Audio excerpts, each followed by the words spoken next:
25 days. Good evening and welcome to the Monday, August 4th, 2025 meeting of the City of Worcester Zoning Board of Appeals. My name is Jordan Berg Powers and I will chair tonight's meeting. This meeting of the Worcester Zoning Board of Appeals will be conducted in a hybrid manner with both in-person and remote participation. As a preliminary matter at tonight's meeting, I would like to confirm the board members and staff who are present. Board members, when I call your name, please respond in the affirmative. Board member Campanello? Present. Board member Cortez? Here. Board member Barnhagen? Here. Online, board member Abramov?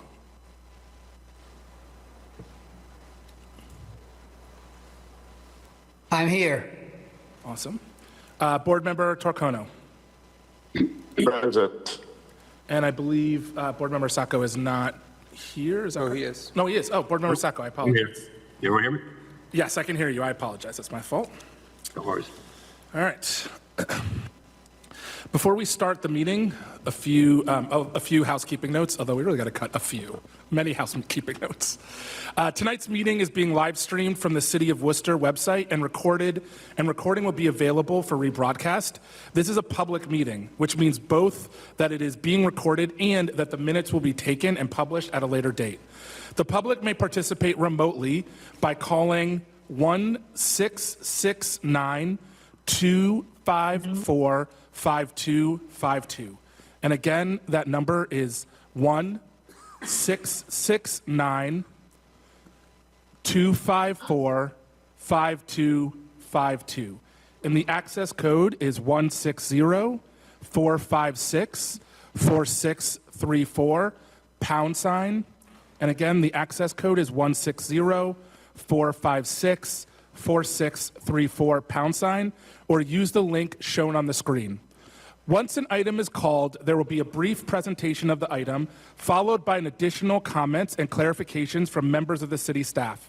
Then an opportunity for anyone from the public to speak on that item before we proceed to board discussion and action. To manage remote participation during our hybrid meetings and prevent disruptions, all participants are automatically blocked from unmuting themselves, turning on their video, or sending chat messages. For remote participants who would like to comment on an item of our agenda, we ask that you use the raise the hand function in Zoom during the discussion on that item.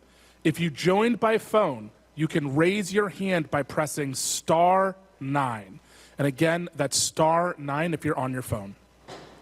Staff will then call on members of the public one at a time and give them permission to unmute themselves. If you are joined by phone, you will then be able to unmute yourself by pressing *6.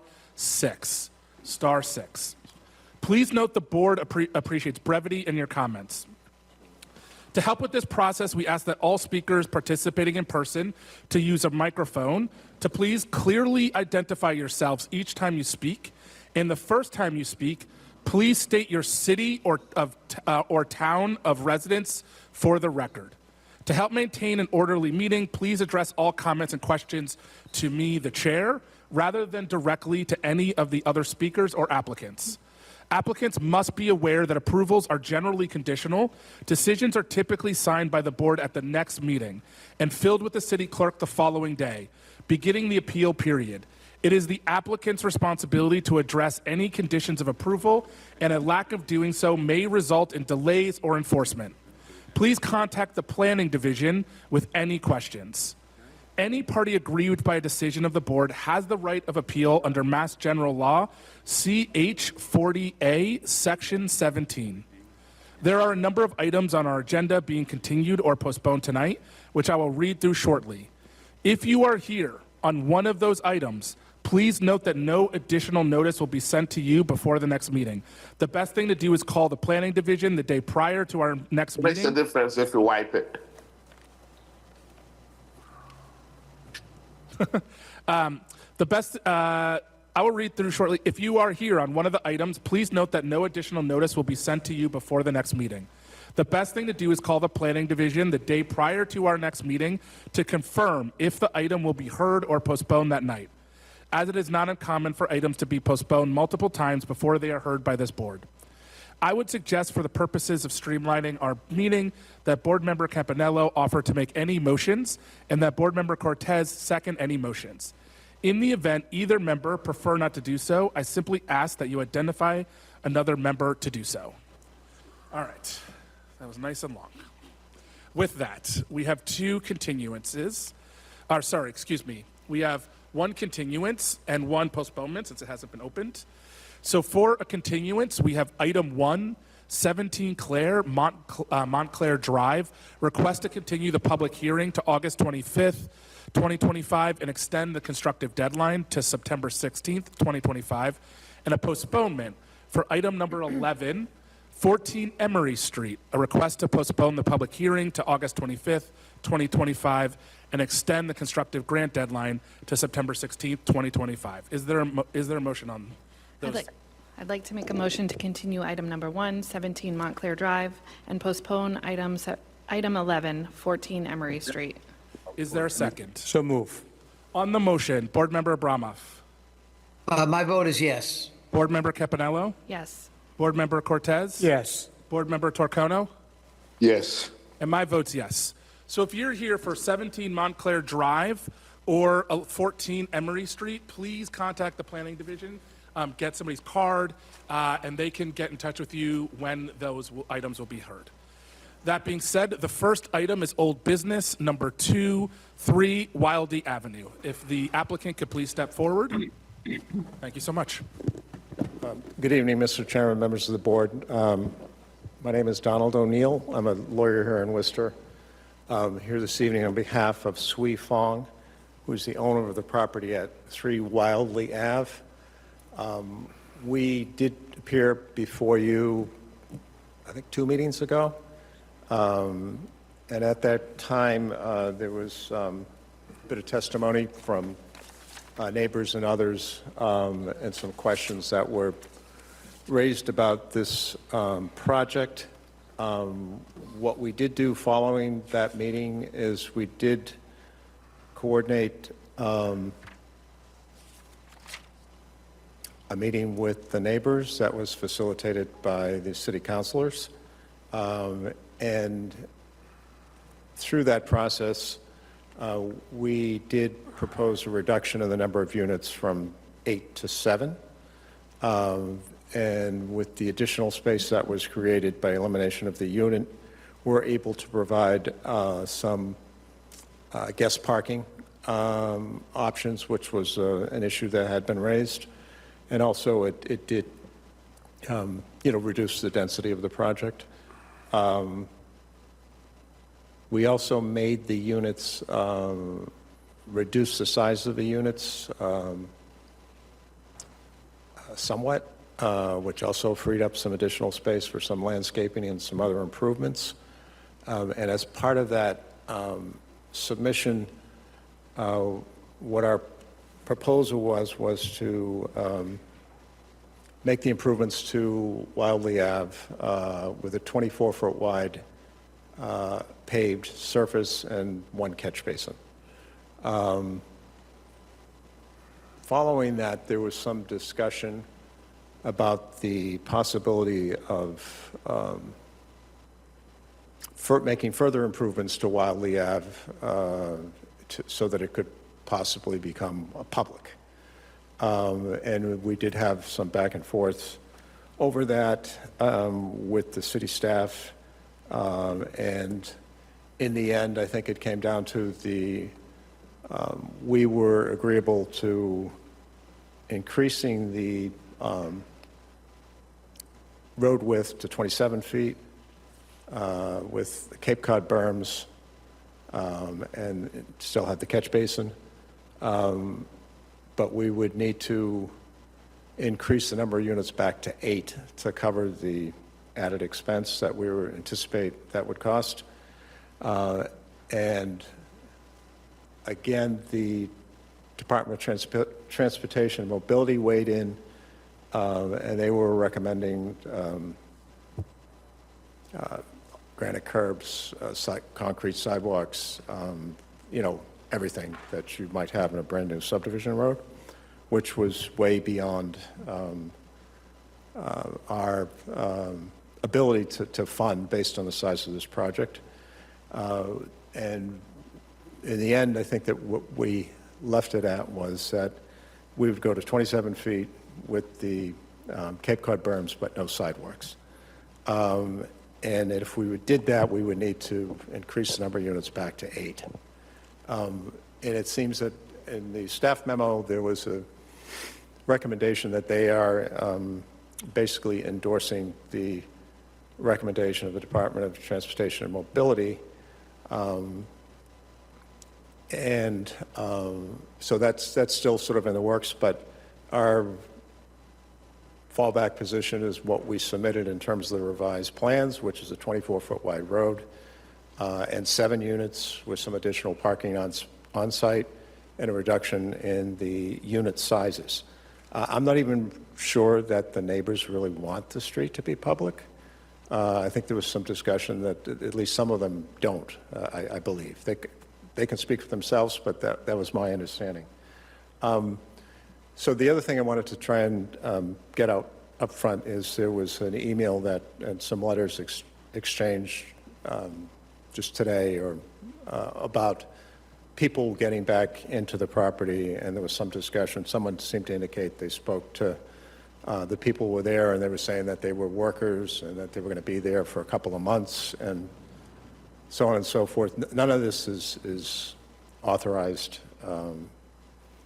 by Mr. Swee, and he has been in touch with both the code department and the fire department today. They got back in to the property. Looks like there had been people in there, and there was some drug paraphernalia and so forth. So they are in the process of reinforcing the plywood that was on the property. Apparently it had been boarded up, but it was screwed from the outside, which if you have an electric screw gun or a screwdriver, you can take off and get access. So there's a correct way to do it so that it's can't be dealt with in that fashion. We did send a workman out there, and one of the things that he was doing was some cleanup, and he was installing closed-circuit TV so that there would be the ability to monitor the property to make sure that this type of thing wasn't happening. So that was, but it all sort of got, all happened together, but there's no plan to have anybody live on the property. It's not habitable. I mean, everything's shut off.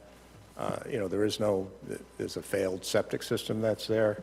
And the only reason we turned the power back on was to power the cameras. So I'm just that I wanted to put that out front so that we didn't spend a lot of time talking about something which was not in our plans, and it's just an unfortunate circumstance. So part of the reduction, if we do go to 7 units, is that eliminates the need for an area relief because we fall within the allowed density control.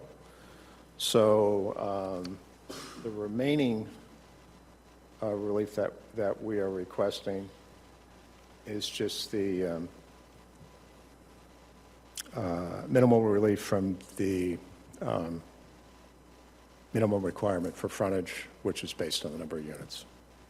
But that's really the sole relief that we're looking for at this point. And not to repeat myself from the previous meeting, but the reason why we're here is because the style of the building. If you chose a different style of building, the frontage requirement with a single family attached is much greater per unit. If it's an apartment building, then the additional frontage required for each additional unit is 5 feet. And we wouldn't need any relief on that, and it would have sufficient area and frontage for quite a bit more development on the property, and also a higher structure and so forth, since it is in an RG5 zone. So we're here to answer any questions that you might have. Rafael Hernandez is here, who's done the architectural plans. I believe the engineer is available, or hope to be available online if there are any questions for him. And of course, I'd be happy to answer any questions as well. Thank you very much. City staff. Through the chair, my name is Victor Panak. I'm a planner with the Division of Planning and Regulatory Services. So this hearing for this application was open at the board's meeting on June 2nd, 2025. At the time, the board expressed concerns with the proposed density of the project, and neighbors expressed concerns with the number of units, stormwater management, and parking for residents and guests. The applicant has since submitted a revised plan reducing the number of units from 8 units to 7. In place of the eliminated unit, the applicant is proposing 2 guest parking spaces. The applicant has also met with the neighborhood residents to discuss improvements to Wildey Avenue and the project in general. Staff has also had internal conversations about the state of Wildey Avenue. City staff would prefer that Wildey Avenue be improved to a standard that could allow it to be made public in the future if the residents eventually desire that, or if they desire it now. This would alleviate the neighborhood of the maintenance burden for this section of Wildey Avenue, and by installing a sidewalk and widening the roadway, the improvements would allow Wildey Avenue to accommodate the increased density proposed by the developer at this site, and also generally connect the neighborhood to some of the businesses that are on Barber Avenue. To that end, DPW and DTM are recommending that the roadway be improved to provide a 27-foot curb-to-curb width with a Cape Cod berm, an asphalt sidewalk, and at least 1 catch basin at the corner of Wildey Avenue and Fraternal Avenue to help with stormwater runoff. Staff is recommending a condition of approval in the staff memo that captures those recommendations. Naturally, based on what the board might hear from the public at the hearing tonight, the board may choose to adjust those recommendations. And then in terms of zoning relief, the reduction of the project from 8 units to 7 units has eliminated the need for the lot area variance, and now the project only needs a variance for frontage. The project will also require review from the planning board for site plan review and for an 81G street improvement permit. Staff recommends only a few minor conditions related to on-site stormwater management, walkway configuration, trash enclosures, and the aforementioned street improvements. Thanks. All right. Excuse me. Okay.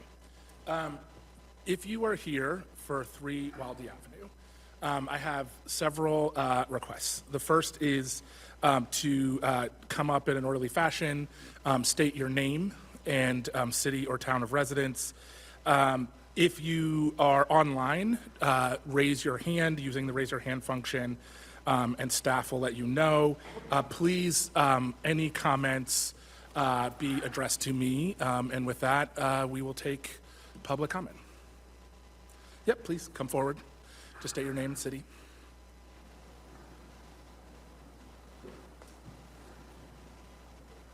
Hi, Allison Hale, 3A Wildey, we're right next door.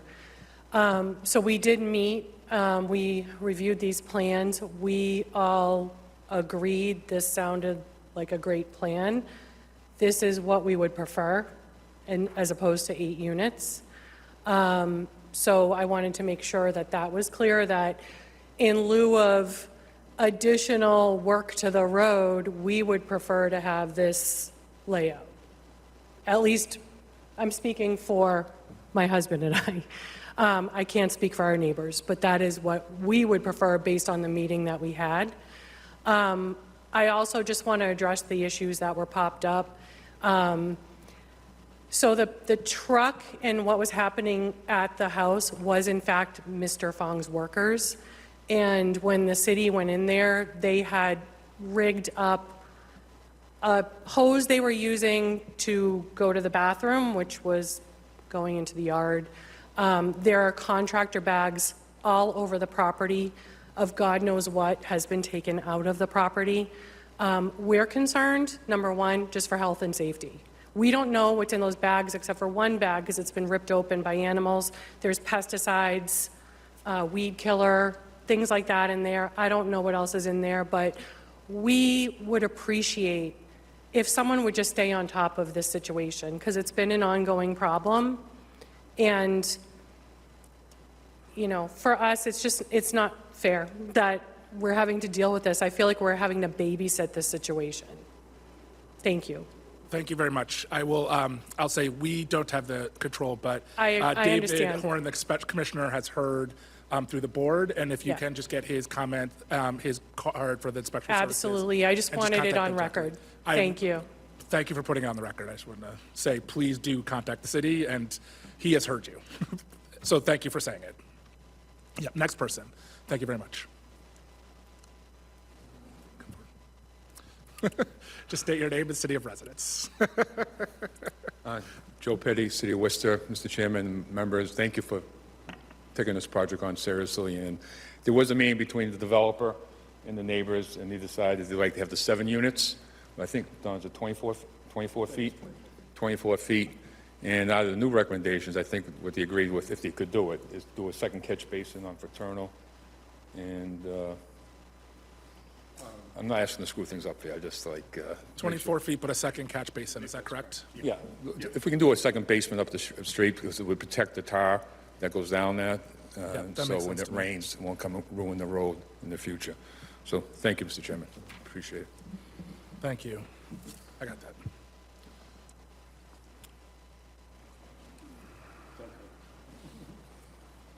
State your name, city of residence. And for people online, again, just use the raise your hand function. And when we're done with in person, we'll get you online. Go My ahead. name is Robert Barrett. I'm the owner and resident on 1 Wildey Avenue, which happens to be the worst part of the street right now. As a matter of fact, I can't rent some of the property because people with normal cars cannot make it up there. All I'm asking you is that the 24 feet of a paved road compared to what exists there now would be fantastic. Do not let the perfect be the enemy of the good, please. This is a once-in-a-lifetime chance, and I've lived there my life. Thank you. Thank you very much. Okay. Is there anybody, Victor, online with the raised hand function? Okay. We will, if you have any other, you can please do let us know. In that case, we'll take commissioners' thoughts on this. I really appreciate the working with the folks on the street to find something that will work better. I definitely hear loud and clear that we should try to not make the perfect the enemy of the good. So my suggestion for us as a board will be to amend the recommendation number 2 to say that shall improve paved lift to 24 feet, no less 24 feet. And I don't know if it, according to city, I'll take the city's recommendations if we should cut the part according to city specifications. If that, what we want is for it to be paved up to 24 feet in line with what's been discussed, and I have questions about that piece. And then the minimum catch basement, we're asking for a second, I guess, is that correct? A second catch basin, is that correctly? There are no catch Yes, and that is agreeable. Yeah, great. As stated in the conversation just now, should be included, and we will cut the part about asphalt sidewalks shall be installed. So that sentence, sort of that whole second part, my suggestion would be to cut that piece. Is that amenable to the applicant? Okay. Other than that, I think I don't have any other notes from mine. I think we sort of discussed it last time, and so I will send it to board members. I'll start with people here in person, and then I'll go to the people online. So with that, Board Member Campanella. Through the chair, I'm agreeable to the recommendations as amended, and I have no further comment. Board Member Cortez. I also want to recognize the changes, the meeting with the neighborhood to work the differences. And to that, I see that the most people are in agreement with the project, with the exception of the recommendations made here regarding the 24 feet pave and that kind of stuff. So with that, I'm pleased to hear the way it's going. Board Member Barnhagen? Just want to reiterate, I'm happy to see this collaboration between the neighborhood and the applicant. I think this is how it should work, and I appreciate the effort of everyone involved. I'm assuming you're requesting the waivers? Oh, Yes, I was going to do that, yeah. And I think 1B, we need to remove the reference to the sidewalk, Oh, yes, thank you for that flag. I would recommend striking it entirely. striking it Yeah, entirely. striking 1B. Thank you very much. And other than that, I have no additional comment. Board Member Abramov? Thank you. Through the chair, I'm on board with the changes as outlined. And I'm thrilled that the neighbors who came together to work out a satisfactory outcome. So I'm in support of this. Board Member Torcono? I'm in support, no comment. Board Member Sacco? And support the team, no comment. Okay. My only other suggestion to the applicant is you have to go before the planning board between now and then. So whatever work gets done, make it the A++ version of being a good neighbor. And so whatever is going on, make sure, you know, it's amenable to the being a good neighbor, so that, because you still have, you know, the inspectional service has heard the complaint, so make sure it's the best. If there's no other comment, yes, go ahead. Is there somebody online? No, this is me that wants Oh, to yes, comment. go ahead. Yes, please. Sorry. Through the chair, as staff, I want to clarify, I'm a bit unclear on the number of catch basins that are being proposed at the intersection of Wildly and Fraternal. I don't believe that there are any catch basins now, and I think DPW had asked for at least one additional one, ideally two, and I'm just trying to clarify what the applicant's proposing, or what the board is I requiring. heard that we got two.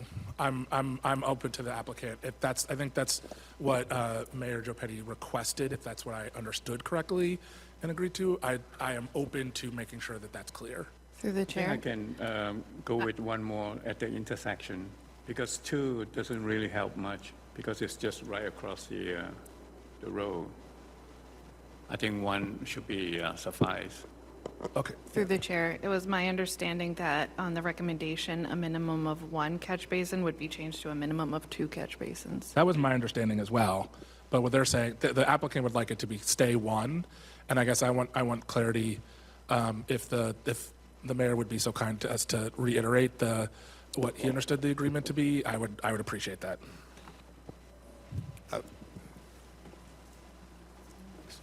Is that a question? It was two. So Yeah, one where the property is and one where Fraternal is. So Okay. there'd be two. All right, sure. Is that amenable? I can do that, yeah. Okay, thank you very much, everybody. I appreciate You're it. going to catch the water basically before it, Yeah, on the way comes down, because there'll now be a sewer that it can connect to. That's, I very much appreciate that. Thank you, everybody. Okay. Okay. Okay, so the plan is proposing one catch basin, well, 2 catch basins really, at the property, and then the current plan was submitted by the applicant has 2 catch basins at the property, and then no catch basins at the intersection of Wildly and Fraternal. So we're adding 1 catch basin at the intersection of Wildly and Fraternal. And one at the in front of the property. Yeah, I think So we're 2 and eliminating 2. one So and no adding- more than, so more just than 2. basically moving it. So we're agreeing to allow 2, but moving one of them. I think the 2 at the property, as shown currently on the plan, need to stay, and then 1 additional one at the intersection. And I don't think DPW would support removing one of the ones in front of the property. Okay. This is when it would be helpful to have the engineer here, so, but I guess he's not here. But, Yeah. yeah, we can, Is this also something that We can agree planning to board that. can- The planning or is board this would be gonna- looking at it Is as this our well. final chance to talk about this? No, the planning board can iron this out. Definitely. I would prefer that we, I would leave the language as is in that case. okay, As far as the catch basins go, and then change it to 24 feet curb to curb and eliminate the sidewalk language from the condition. okay. Yep. So as shown on the plan, and one additional at the intersection. Yeah, and you'll work it out between now and then with the city and the planning board? Yes. And that seems like the appropriate place for that. Okay. We can maybe say as amended. But we're cutting 1B and we're amending 2. Okay. Is there a motion to close? I'd like to make a motion to close. Is there a second? So move. On the motion to close, Board Member Campanello, Yes. Board Member Cortez? Yes. Board Member Abramov? Yes. Board Member Turcono? Yes. And my vote's yes. Is there a motion on 3 Wildey Avenue? I'd like to make a motion on 3 Wildey Avenue to withdraw the variance request for relief of 1,945 square feet from the 17,600 square foot minimum lot area requirements for single-family attached dwellings in an RG5 zone.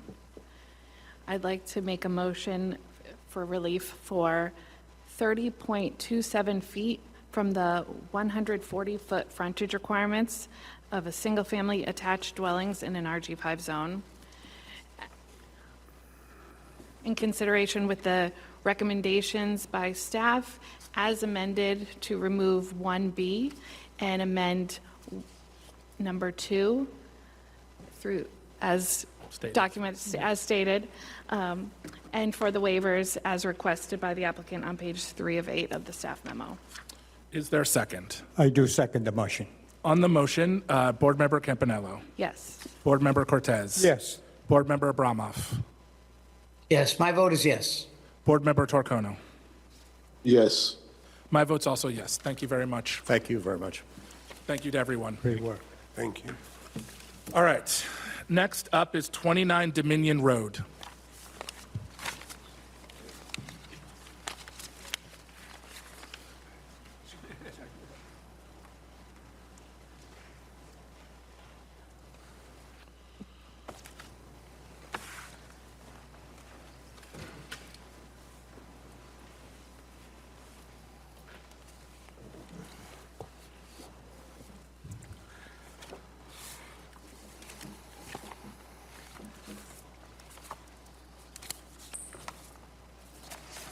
All right, go ahead. Hi, good evening. My name's Harold Avery. I'm the owner of 29 Dominion Road. We were here a couple weeks ago, and a couple of the board members were looking for a little more detailed of the use of the lot once we break it off. So I'm here with my engineer. He couldn't make it last time. He had his personal issues, like conflict with the schedule, so he's here to kind of explain the process much better than I can. So. It was quick. Good evening, Mr. Chair, members of the board. For the record, my name is Brian Melissi. I'm an engineer with Haley Ward Incorporated out of Leominster, Mass. I can provide a business card later on for the spelling of that. It's kind of a little odd. I'm here representing Harry on this project. In front of you tonight is a area variance for 29 Dominion Road. I did not draw that plan. I do have a copy of the plan. It's pretty much a straightforward survey plan. What I'm working with Mr. Avery on is the adjoining piece of property along Chequasit. I think Mr. Avery has made it known to this board that if this variance were granted, I won't say the extra area, but the area that becomes extra will be adjoined to his property along Chequasit Ave and kind of brought into a development plan along that area. We've been looking at several different options, just trying to weigh what kind of housing fits there best. Again, I'm an engineer, I'm not a land planner, but somehow we'll come to some type of an agreement on what we think is best, and we will try to put those units there and show a development plan similar to the one that was before you. What I did provide is 2 concept plans, one for duplexes and one for a kind of a townhome, if you will, which is a single bank of buildings cut off, chopped off into different units. This piece of property is located in the RL7 district, so I'm sure you guys are aware, depending on the type of housing, the density gets a little different. We've looked at everything from, again, duplexes to, and I get confused every time I look at the zoning code, but there's multifamily attached, which is kind of the townhome type of thing. There's multifamily detached, but every single time we look at one of these things, the density gets a little bit different. And so the number of units, the placement, and the access gets a little bit different. So Mr. Avery asked me to come here tonight. Again, these are very conceptual in nature. But I'd like to reiterate that a vote in favor of the variance that's in front of you tonight in no way, shape, or form gives us variances for the proposed project that we'll be coming forward with along Chiquesset. What it does provide me, the engineer, with is the palette that I need to go and design that. How much area do I have to begin with? What are my the density calculations that I have to provide for what type of housing we're going to develop. I know he's probably very quick and spoke very quick, but I'm here to ask any questions that you may have. Thank you. Thank you very much. City staff. Through the chair, this is Amy Beth Lath for the Planning Division. As stated, this item was last before the board at the June 23rd meeting, and so since that time, the applicant has provided plans for once the lot is divided for the newly created lot. As the two options as stated, the plan shows 6 single-family semi-detached dwellings or duplexes for a total of 12 units, or 12 single-family attached dwellings on the lots on the unimproved Chiquesset Road. The applicant will need planning board approval to construct Chiquesset Road to provide frontage and access to the lots proposed for development and for the lots themselves due to the slope on site, as you can see from the plan on the screen. Any proposal involving the attached style units, the townhouse style units, would require a special permit from the zoning board to allow the use, so they would have to come back if they did the attached style units. The semi-detached concept, the duplexes, indicates that there would be an inadequate lot area for the number of units shown based on the land area noted. I can go into the numbers if you'd like, but that would require a variance depending on where the lot lines are drawn for those duplexes. So for either option, they would need to come back for further approval to this board. Thank you. Thank you very much. All right. If you are here for 29 Dominion Road, I'll ask the same as we did for the last time. Please just state your name and city or town, and have any comments, please address it to me as the chair. And if you're online, please use the raise your hand function to let the staff know. All right, thank you so much. Come on forward. Hi, my name is Cynthia Foss. I live at 9B Ansonia Road in the city of Worcester. And I want to protest against the variance because if they build anything there, it will block the view of the lake that I have. And I've been there for 20 years, and I don't want this to take down the value of my property. And the road is really bad. They own 29 Dominion on Ansonia Road, and it's almost impassable down the side of their yard. So I don't know if it's possible, if the variance does go through, but I just would like the option to purchase if it's, if he needs to sell off the lot, but because I don't want anybody to build in front of my window. Because they did that to the neighbor already in the duplex that we own, so she's already sold out. So I'll just to be clear, so for us, we have the sliver that's on 29. So I would say you should definitely talk to the applicant about the plans that aren't currently before us, but are the plans that they're hoping to do, about what it is they plan to do. So I will say, we can't advise them legally on what they might plan to do on a variance that isn't before us. We can take that into consideration about whether or not we consider this variance, but I can't say, yes, you can build that there, or no, you can't build that there. That's out of our legal current scope of this application. But we will take that into consideration if you don't get a chance to come back next time. But I would encourage you to reach out, and I'll also, when I guess my turn to speak, I'll also encourage the applicant to reach out to you as well. Okay, But thank you very much. I wanted to level set what I can and can't do before while you're here. awesome. All right, thank you so much. No problem. Thank you very much. If anyone else is here for 29 Dominion Road, if anybody is here online, please use the raise your hand function. There should be. The person who's online with the phone number ending in 9633, I've asked you to unmute yourself. Please press *6, and then you can deliver your comments to the board. Yes. Can you hear me? Yes, please state your name and address for the record. Yes, my name is Steve Deshane, and I am the resident at 29 Dominion Road.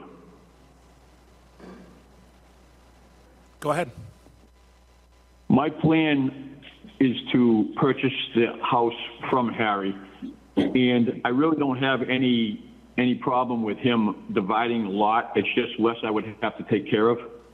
So really, for me, it doesn't make any difference. It's all woods anyway, so it's not really, land that I could use anyway. So it doesn't matter to me. I approve the building of the apartments or buildings or houses or whatever. It's not going to have any effect on me. But my plan is to purchase the house. And I just heard Cindy say that she wanted to purchase the land or whatever, but my plan is already to purchase the home from Harry. Okay, thank you so much. Thank you. Okay, if that is, if you have more, please do raise the hand function. With that, I'll go to the board members. So I think for me, having listened to the last conversation online and then to be here for this, I'm comfortable giving the variance to allow you to sort of plan ahead. But my encouragement will be that, as you saw from the last meeting, to reach out to neighbors, figure out what might work, what might not. You might not be able to come to a conclusion, but we do appreciate when you sort of take the time to talk to folks to make sure that we're being good neighbors. That does very well with the board when you do come back for the pieces that are not before us, but are a part of the sort of planning future for this, for the thing. So my impulse is to, because 29 wants to move it, and I think I'm comfortable giving people the opportunity to give proposals before us, and I want to make that easy, and then we can judge the proposal as accordingly. My impulse is to move it forward, but I'll other folks. So we'll go in the room first, and then we'll go to online. Board Member Campanello. Through the chair, I'm comfortable moving this forward. It seems like it's either at this juncture or when there are more plans. So seeing that you'll be visiting us again, I'm fine with approving it at this stage. Board Member Cortez. Through the chair, as I recall, the questions on the previous meeting was related to, the actual plans with the division and so forth. And as I can see that you have addressed those concerns, and as I am aware that the majority of the neighborhood have no problem with the division of the lots, so I'm fine with it. Board Member Barnhagen. Yeah, I mean, I was going to vote for it last time, and so this, but I appreciate the detail that is provided this time, and so it makes it easier to go ahead with that.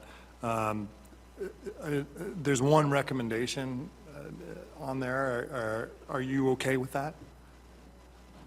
On page 3 of 5 of the, have you seen the staff memo? I have not. I apologize. Okay. No.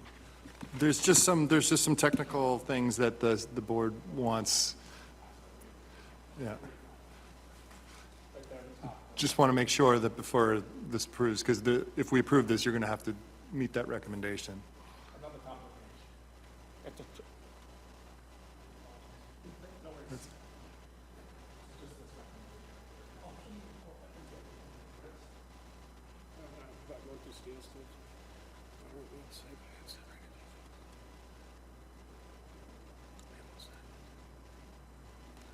I mean, we would certainly agree to that. Okay. And again, I just want to reiterate for both the board, as well as anybody watching at home, that these were concept plans in deference to the comments. They certainly weren't full-blown plans, just what we're thinking about. You know, we needed to know the disposition of this to go forward with what we have. So we certainly have no issue meeting this condition now, and we would certainly provide that information later on, so. Okay.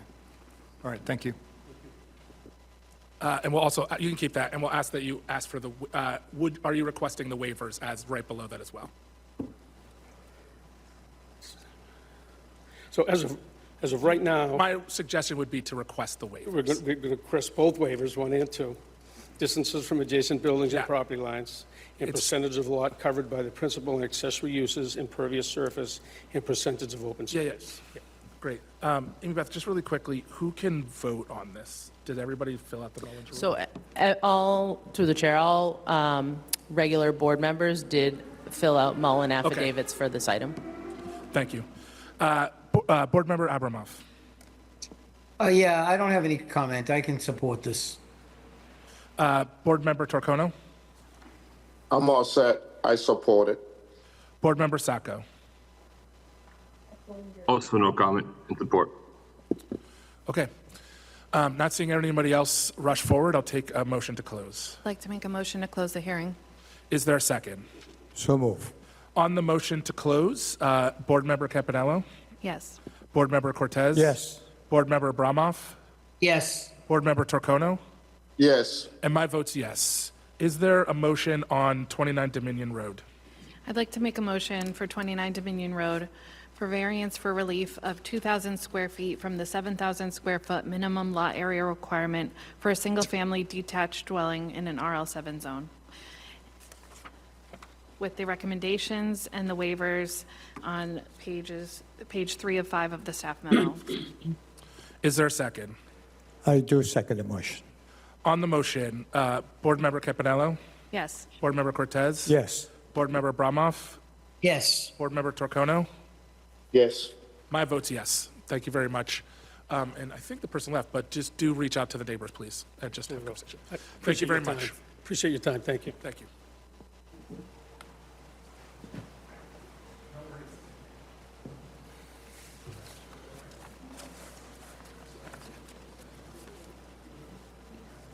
All right, next up, 7 Longworth Road.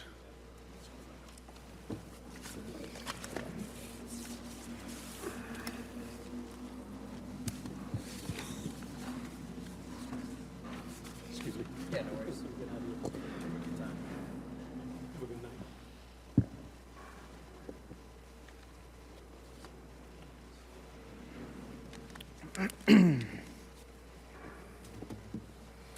Good evening, Mr. Chair and the board. For the record, my name is Nicholas Hoffman of 18 Sharer Trail, Worcester. I'm the current owner of 7 Longworth Road. Before I begin, I just want to thank Amy Beth, who helped me throughout the project while Victor was on a little bit of vacation before. I also want to thank Victor, who is the chief planner assigned to my project, Olivia, who helped, and Michelle for the high-level oversight. I'll keep this brief, as the board, neighbors, and many of the people in this room calling in are familiar with my project. First off, I would like to take this time to reiterate the unique size of this lot, which provides sufficient square footage for this proposed buildable lot, along with the adequate frontage. Despite our 2-foot variance requests, our proposed buildable lot has more area and frontage than most of the homes in the neighborhood. Taking into account feedback from the board, chief planner, planning analysts, and neighbors, I'd like to highlight some high-level updates we've made to improve this proposed single-family home since the last presentation. Thanks again to Raphael for his quick turnaround and amazing input and incredible design work. This newly proposed colonial boasts amazing character and design that meets the fit and feel of the neighborhood much better than our initial design. The newly adjusted size is a total of 963 square feet for the first floor, 1,102 square feet for the second floor, for a total of 2,065 square feet. The home is of 4 bedrooms, 2.5 bathrooms. We've reduced the overall size of the home. We've reduced the overall size from left to right of the home, providing an increased setback between 11 Longworth, the home to the right, and our proposed single-family dwelling. We reduced the proposed garage to 1-bay garage and reduced the size of the driveway width. And the back deck, we moved to a first-floor walkout deck. I'm so excited and fortunate for the board's consideration of yet another fantastic project. That will be another successful partnership between the city and I. Thank you. I would like to open up the floor to any questions. Before that, we'll have the city staff go. Sorry. No worries. Thank you. Through the chair, my name is Victor Panak. I'm a planner with the Division of Planning and Regulatory Services. So the hearing for this application was opened at the board's meeting on July 14th, 2025. At the time, the board heard from neighbors concerned with the proposed development's impact on the neighborhood's character, concerned with stormwater impacts of the proposal, and concerned that the proposal does not satisfy the statutory criteria required for the granting of a variance. Board members requested that the applicant make efforts to reduce the scope of the project and adjust the design to better align with the neighborhood, and then continued the hearing.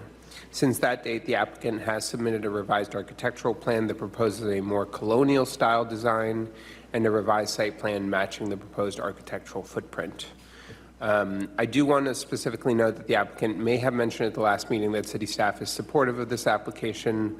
I want to clarify that the planning and regulatory staff does not generally take an official position on any application that comes through our office, and we have not taken a position on this particular application. As far as the required zoning relief, that has not changed. The application still requires a variance for relief of 2 feet from the 65-foot minimum frontage. No other zoning relief is required. Staff recommends conditions of approval related to on-site stormwater management, landscaping, and sidewalk improvements that were recommended by the Department of Transportation and Mobility. Okay. You've heard the drill, but I will say it again. If you are here for 7 Longworth Road, I'll ask that you come up, state your name and city of residence. I'll ask that you address any thoughts or concerns directly to me in the chair. And with that, just come forward, state your name and city. Go ahead. Just use the microphone.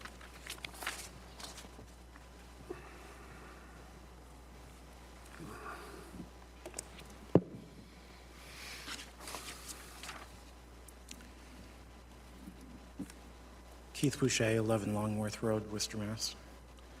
I want to start off by thanking the board for this opportunity. Can you make sure it's on and maybe a little closer? You can push it up. I want to start off by thanking the board for the opportunity to speak. I want to thank all my neighbors for their support and thank the city of Worcester for being my home for most of my life.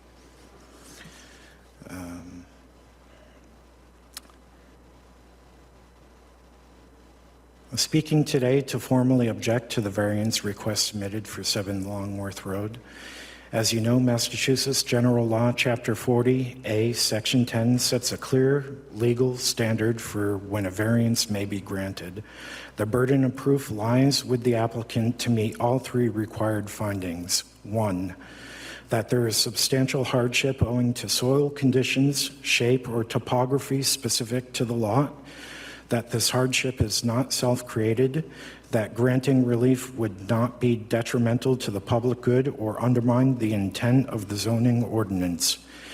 To date, none of these thresholds have been satisfied in any compelling or legally supportable way.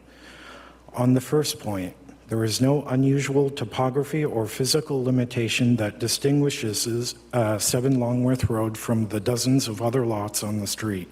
The hardship described is administrative, not physical.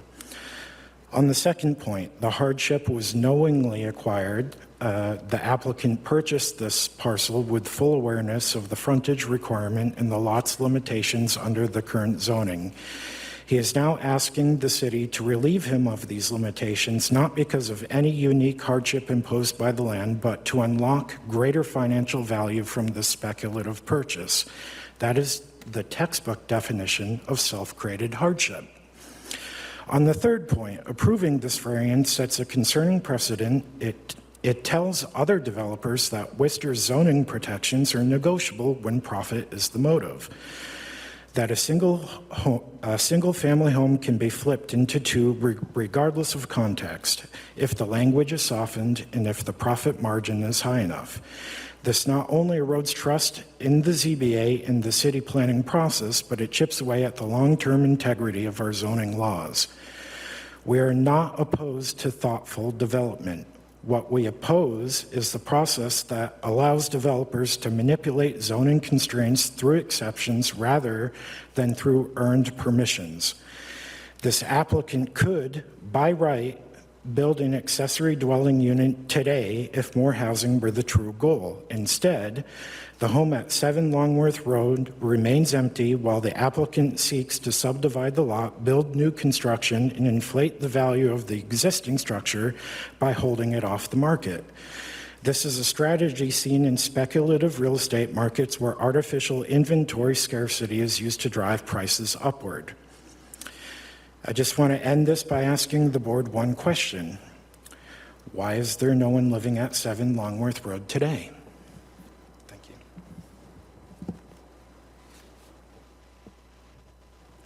Is there anybody else for 7 Longworth Avenue? Yep, go ahead.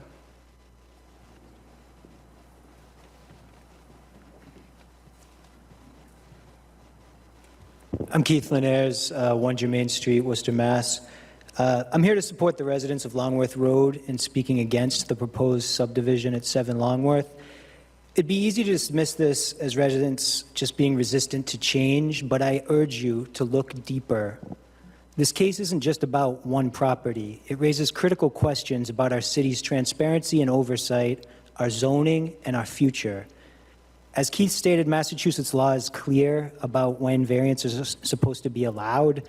The core issue here is that 7 Longworth is not large enough to be split into 2 compliant lots because it does not meet the minimum frontage requirement for subdivision under our current zoning ordinance, so the developer has to ask for a hardship variance.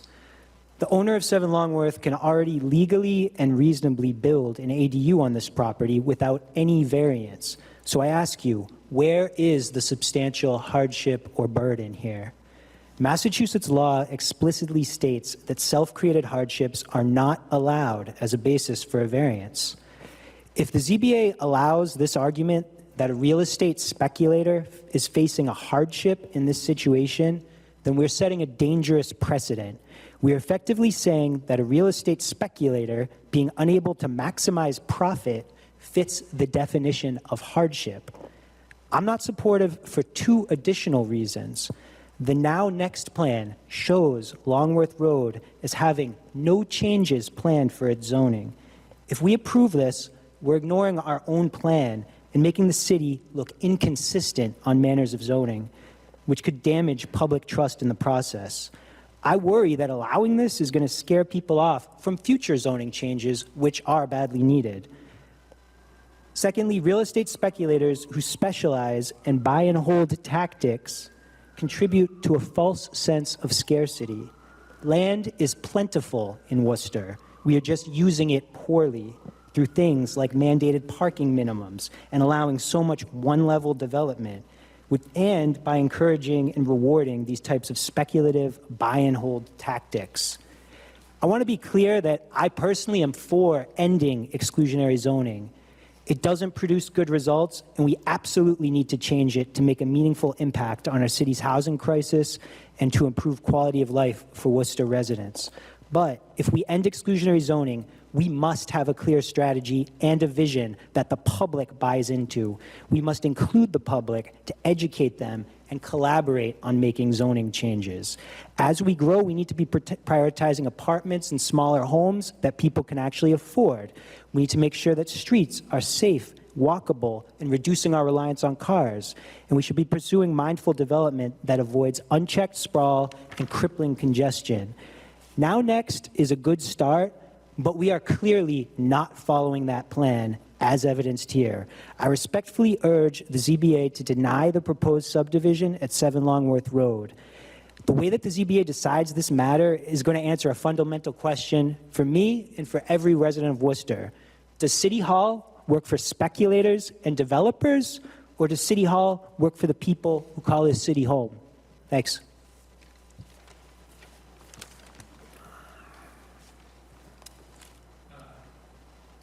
Is anyone else here for 7 Longworth Road?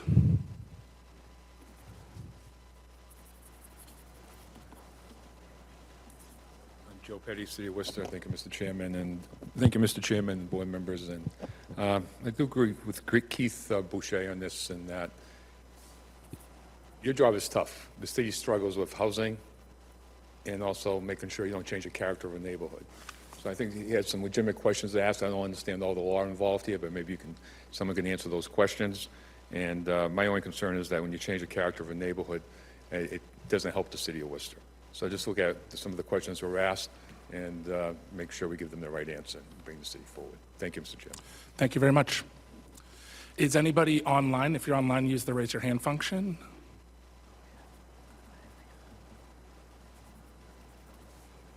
Okay.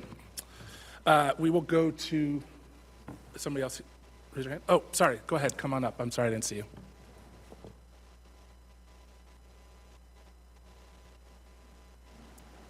Mr. Chair, members of the board, Karen LaFond, 1 Manila Street in Worcester, across the street. Can you just pull a little Sure. closer? Sorry. Let's do it again, if you don't Sure. mind. Mr. Chair, members of the board, Karen LaFond, across the street from the project. First, I wanted to applaud Mr. Hoffman for changing the plans. He clearly heard what our neighbor said in the last round, but I do want to reiterate what both Keith and Keith said before. There is no substantial hardship in this matter. I don't think anything has been raised by the petitioner or demonstrated that there's anything that goes to this lot itself or the land itself. And I don't think, and if you review the materials that were submitted, there is anything contained in those either that goes to the hardship. Subdividing this lot into a conforming lot with the existing structure and a dimensionally non-conforming lot is not a buildable lot. And this board needs to recognize that a self-inflicted hardship is not grounds for a variance. Thank you for your time. Thank you very much. Yes, go ahead. Just state your name and city of residence. Good evening, John Peretti, 15 Fail Street, Worcester. My family, I'm very far away from this property, but I have friends, Keith, in this area. I have been following along online, and I do like the improvements that have been made here, but I just want to be clear about some things that I've seen in the city. My family has 3 properties on Fail Street, about an acre, and we've lived there since the 1920s. In 2016, when I was looking to actually buy a house in Worcester, I looked at a property directly behind my family's properties and found that a variance was given so that a house that was put in, their property line goes through the neighbor's driveway and garage. And these are the types of things that are crazy, that are getting approved all over the city. And I was going to put an offer in on that house, but when I saw where the property line was, I pulled out my offer. Additionally, I have a friend on Burncoat Street who was here a month or 2 ago, where a developer keeps jamming and jamming new properties into a space that it doesn't belong. This is happening all over the city. And again, last meeting I watched online, Keith brought up some very good points, and all that this board talked about was how they didn't like how the property looked. Nobody talked about any of the main points that anybody in the public brought up. He just talked about the facade and how it could look better for the neighborhood. So I'd appreciate if we address some concerns of the community before what happened in my neighborhood happens here. Thank you.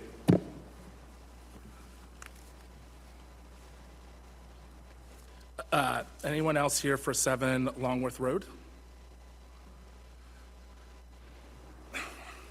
Would the applicant like to say anything else about the project? Anything else? Otherwise, we'll go to us.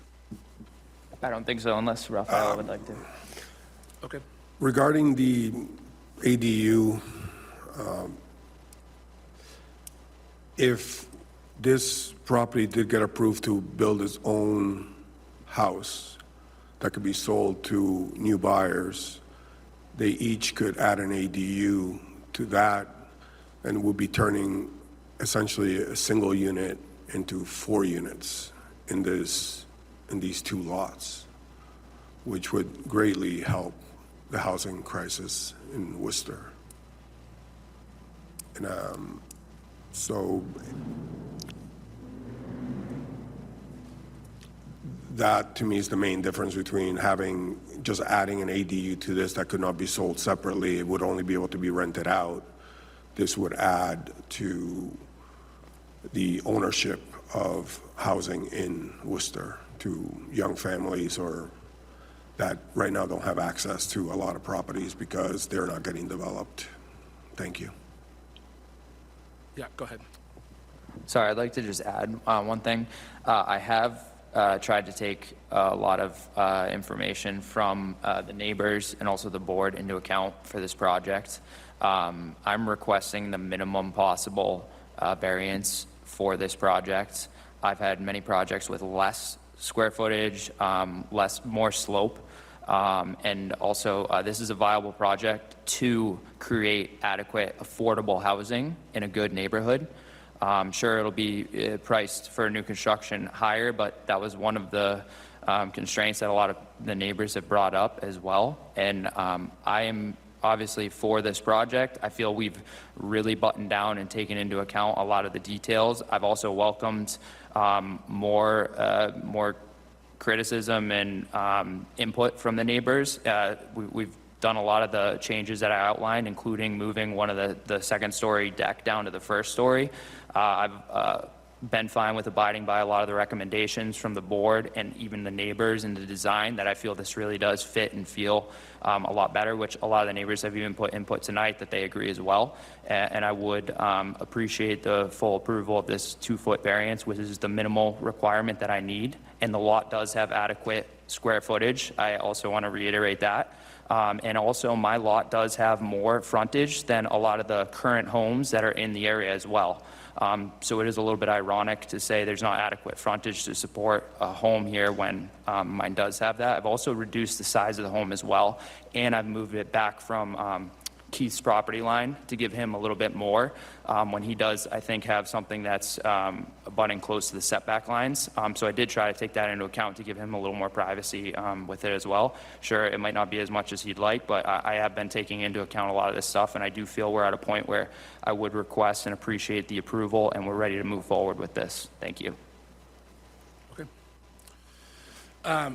So I hear, I want to address directly some of the residents' concerns and say directly, sort of answer some of the direct questions, because I think that is a fair part of this process. So the first thing I'll say just is that by definition, the zoning board is about exceptions. You are not before the zoning board unless you are asking for an exception. So there is not, in fact, a single person before us who is not asking for an exception. That's why the zoning board exists. It exists because there are rules and then we move things around. Not a single 3-decker in the city of Worcester fits in the zoning board. And unfortunately, most of the people on the street actually violate the zoning ordinance. I went out, I walked the neighborhood, and just about every single property does not have the frontage. So, I mean, I didn't go out with a tape measure, but just doing some site things, like most of these don't have the frontage available because the zoning was written after many of these things were developed. So the frontage is a way to say we want to make sure that there's enough space in the front. 2 feet is minimal. And so it is, and the lot itself is very similar to the other lots that are out there. In fact, it is larger than many of the single-family lots, and this is a single-family lot in here. By definition, frontage is exclusionary zoning, just to be clear. It is exclusionary zoning. So there is, the purpose of the zoning board is to weigh all of these things together and to look at the zoning. This in no way changes the Worcester Now Next, which I hope everybody participated in. There was lots of hearings about it. This does not change the zoning, which says that this area can only have certain types of things. And in this case, it's a single family home. And what's proposed is a single family home. So this doesn't change the zoning. It says that it's asking for the same right of like frontage that anybody else could do. And if anybody else wanted to change their property in some way, like wanted to add an extension, wanted to add something on their back, wanted to take down their house and put up a new house, you would not meet this frontage and you would need to come before us. This is like the minimal amount for this thing. That being said, we do have a legal requirement, and the legal requirement is that there be a substantial hardship that isn't imposed by the applicant, and it is imposed by a property line that does not make sense based on the other properties in here. It is not imposed by the applicant. It's imposed by the way that this was put together, which is that there is clear that there was demarcations for lot sizes, and this should have been based on, if you just go out there, you can look, you can see it on the lines, you can see it in all those things. So there is a substantial hardship, which wasn't described by the person, that is the shape of it. Which is that is out of step with the other shapes in the neighborhood, which are all the exact same size as this would be. And so this would be for the public good because we would be opening up a space to that end. Now, I'm not for allowing ADUs I don't think we should be putting a property. I don't know why you make a situation worse when you testify, but you did. I did that the last time. So that's not helpful. To say, actually, we want to have more people living there than is being proposed and more density than the neighbors want. That's not like a helpful thing to this board. So I'm going to actually ask that you request of us nicely to deed out that you're not going to put ADUs in either one of these things, because I think that is, I don't know, I think that would be our preference, at least my preference, I'll speak for myself. That would be my preference, to say that we're going to keep the character to have a single family that looks like other single families, that is in line with what's already there and the same sort of shapes and sizes that are already there. That's my preference. No, respectfully, I think Raphael misspoke with what he was trying to get across as a hypothetical. That's not the plan, nor will it be. So I just want to be clear, and I think he just misspoke, so. Yes, I was giving an example around the ADU option. But, so that means that none of the neighbors could ever apply for an ADU? They would have, whatever rule regulations overset ADUs, the neighbors could go do what they want, and they would have to come before their neighbors, depending on what other rules get triggered and other things. I can't speak to. Yeah, be in addition to a non-conforming. Yep. I'll say this also, an ADU it is less regulated than this. So the other thing is like asking for the same amount of housing that's less regulated, it does not make sense to me. Because you can put a 900 square feet, and it's roughly the size of this. So what you would be asking for this board to do is to allow the applicant to have a less regulated structure with the same place. It's just an illogical ask. It's generally an illogical ask.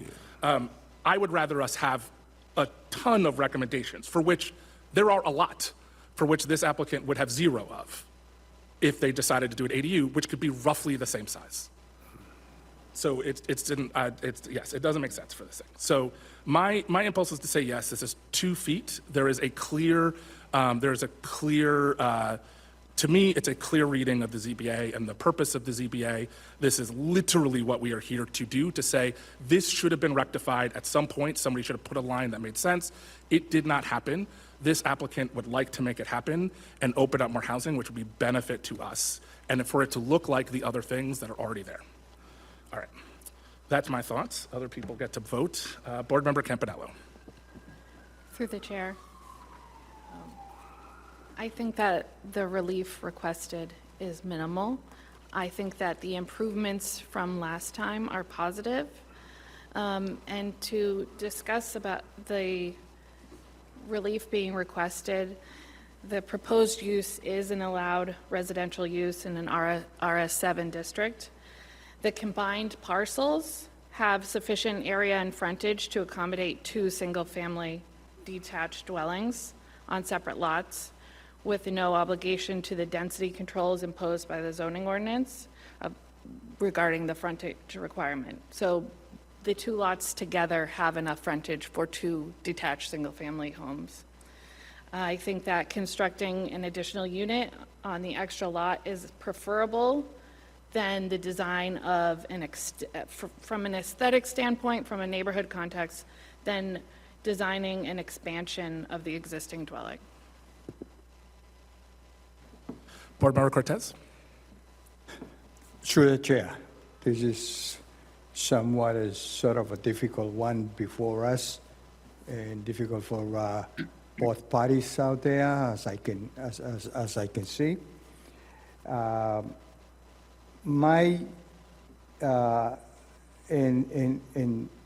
We listen to the abutters. We hear what the project is, and we are listening careful. I'm listening careful to what the concerns are, whether they have the legitimate reason or may not, or somewhere there that can go either way.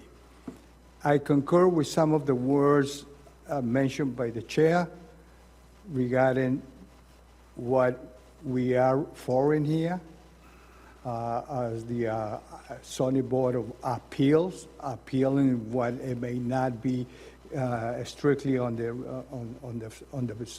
regulations. In addition to that, someone mentioned Massachusetts regulations, strictly what they are. Those are by the book everywhere. Any regulations, the book. However, again, our mission in here is to provide some flexibility. So the laws are there by the book, but I also provide the means for flexibility when the hardship is strong enough for us to disallow any project. In my view, and honestly, and I hear you, the previous concerns in here was because the design was not according to the neighborhood and so forth. They come back, made the effort, they made the changes to reflect, what the character of the neighborhood. They provided 13 feet wide driveway and other changes they accommodated to what the concerns were, and I heard in the previous meeting.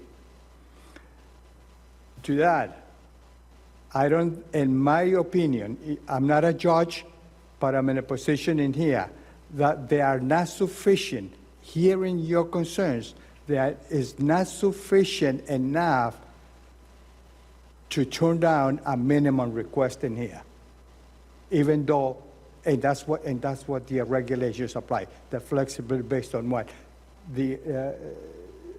and so I'm really hearing both sides, but I can see that this project is doing what they can and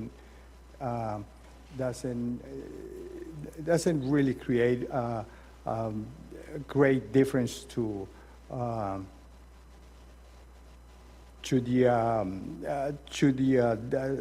neighborhood. So this is what I like to say, and go ahead, Mr. Chairman. Thank you. Board Member Board Member Barnhagen, I apologize. Through the chair. All good comments. I mean, the hardship here is just the fact that this lot is clearly consistent.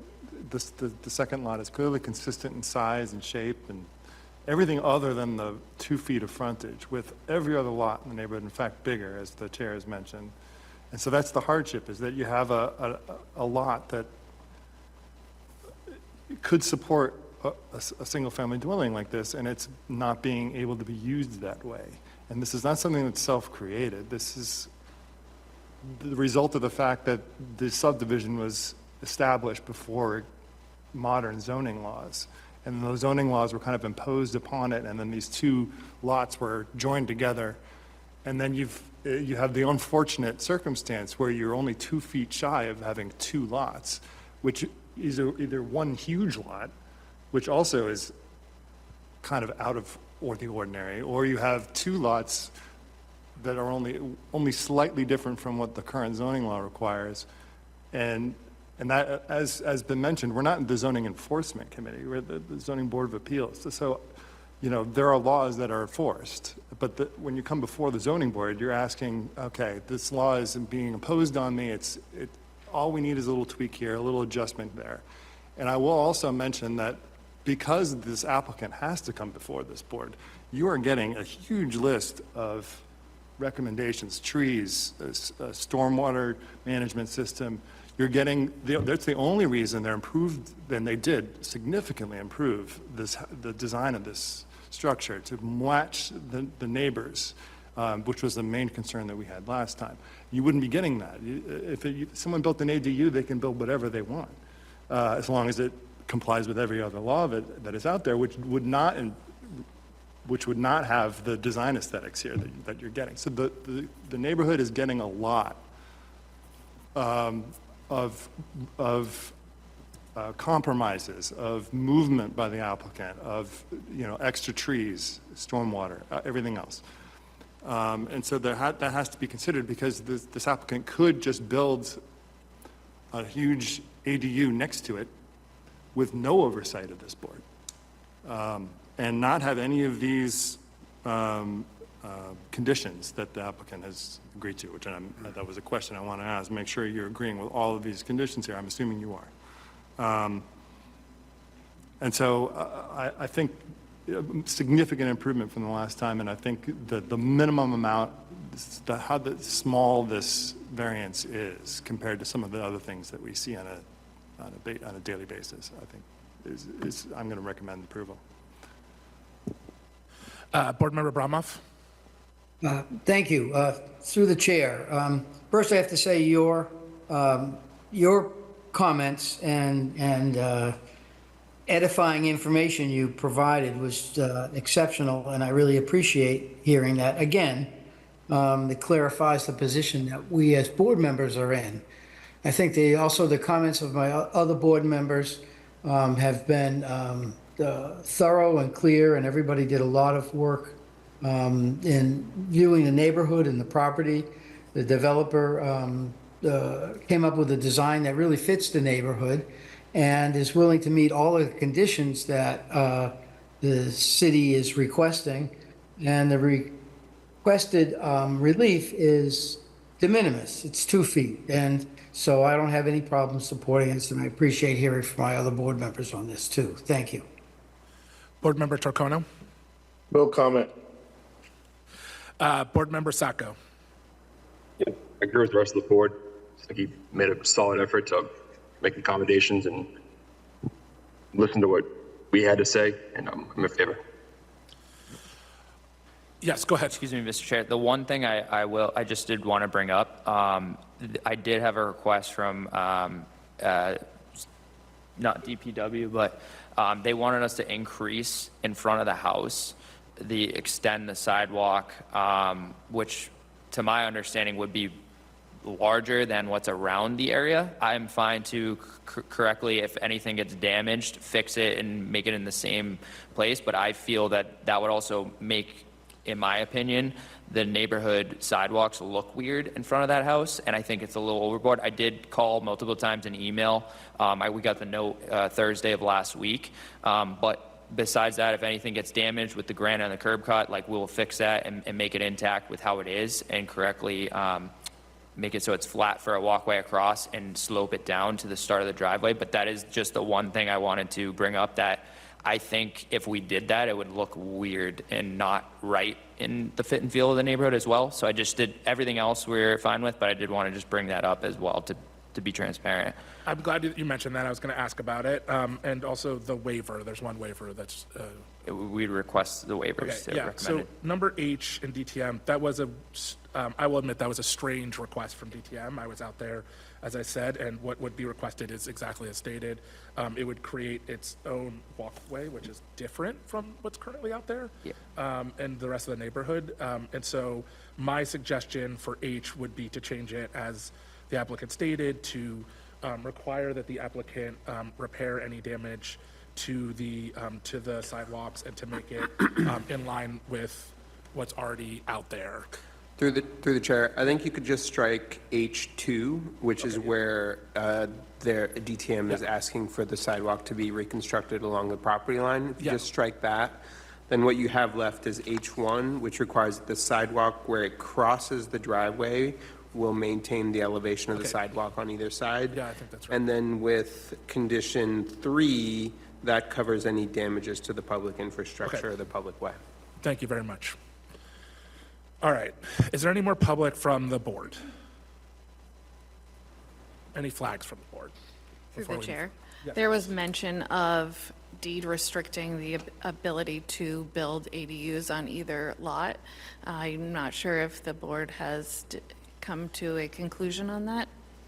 Yeah, I saw that in the last one. I would be comfortable with it. I think the question is, do we have the ability to do so from us? Like, can we? That was my concern. I'm not sure Can that. we do it? And I think the answer is that we can't. We do have guidance from the law department on that. Okay, great. So the board could, if the applicant's agreeable to it, say that no ADUs can be constructed on either lot. But if the properties are eventually sold, then the new owners, it would not be an enforceable condition with respect to the new owners. However, if the board wants to achieve a similar result by another means, you could impose a condition that would apply in perpetuity, stating, and I quote, "Areas of the existing and proposed lots not designated for building footprints, parking facilities, or pedestrian walkways shall remain lawn or landscaped areas in perpetuity," which would essentially prohibit the construction of additional building mass on the lots. You're agreeable? Yeah, that's fine. The plan was never to make Yeah, it another was a ADU. hypothetical, and just if the I just city wanted wanted ADU, and That's fine. and then the We'll- area would we'll move it require forward. a special permit anyway, because they don't have the, Through the chair, if, say that condition is imposed, and then 10 years from now, there's a new owner, if they did want to do something, would that be something that they could come before this board or another board of the city to change? They would have to amend the special permit condition, which means coming back to the zoning board. Okay, all right. It would trigger oversight. Automatic oversight. I would like to add that per the discussion. Thank you. Any other discussions? Okay. I will entertain a motion to close this hearing. I'd like to make a motion to close. Is there a second? Second. On the motion to close, Board Member Campanello, Yes. Board Member Cortez. Yes. Board Member Abramoff, Yes. Board Member Torcono. Yes. My vote's yes. Is there a motion on 7 Longworth Road? I'd like to make a motion on 7 Longworth Road for a variance for relief of 2 feet from the 65-foot minimum frontage requirement for a single-family detached dwelling in an RS7 zone. And including the recommendations on the staff memo, pages 3 and 4 of 6 of the staff memo, as amended to remove H2, and for the waivers as requested on page 4 of 6. Is there a second? I do And- second the motion. I And sus- also the perpetual requirement of buildable, As stated. Sorry, there's already a condition 7 that with different language achieves the same thing I said. I didn't realize we'd already Oh, added yes, that I in. see that now. So no need to add that condition. Okay. So just to strike H2, but otherwise as amended. Is there a second? I do second the motion as stated. On the motion, Board Member Campanello, yes. Board Member Cortez. Yes. Board Member Abramoff, Yes. Board Member Torcono. Yes. My vote's yes, thank you. Thank you. Thank you. All right, next up is 55 Esther Street. Thank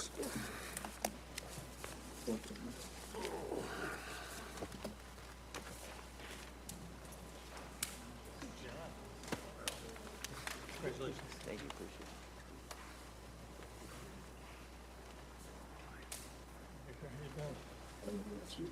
it. It's too warm out.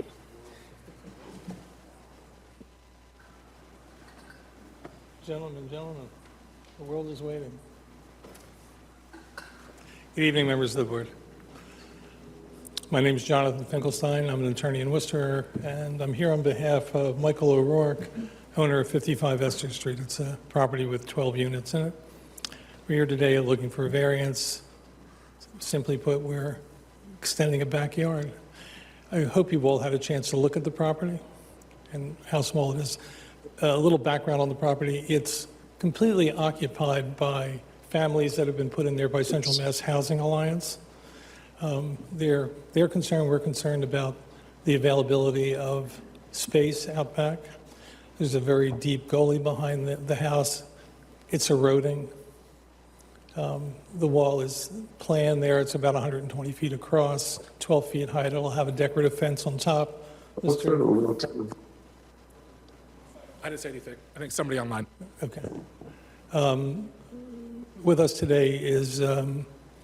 Skoda, who's did some design work on the wall. We can answer some questions there, but what we're asking for is putting the wall that close to the lot line gives us the room we need. If we were to do it in compliance with the ordinance, it really wouldn't make sense based upon the expense.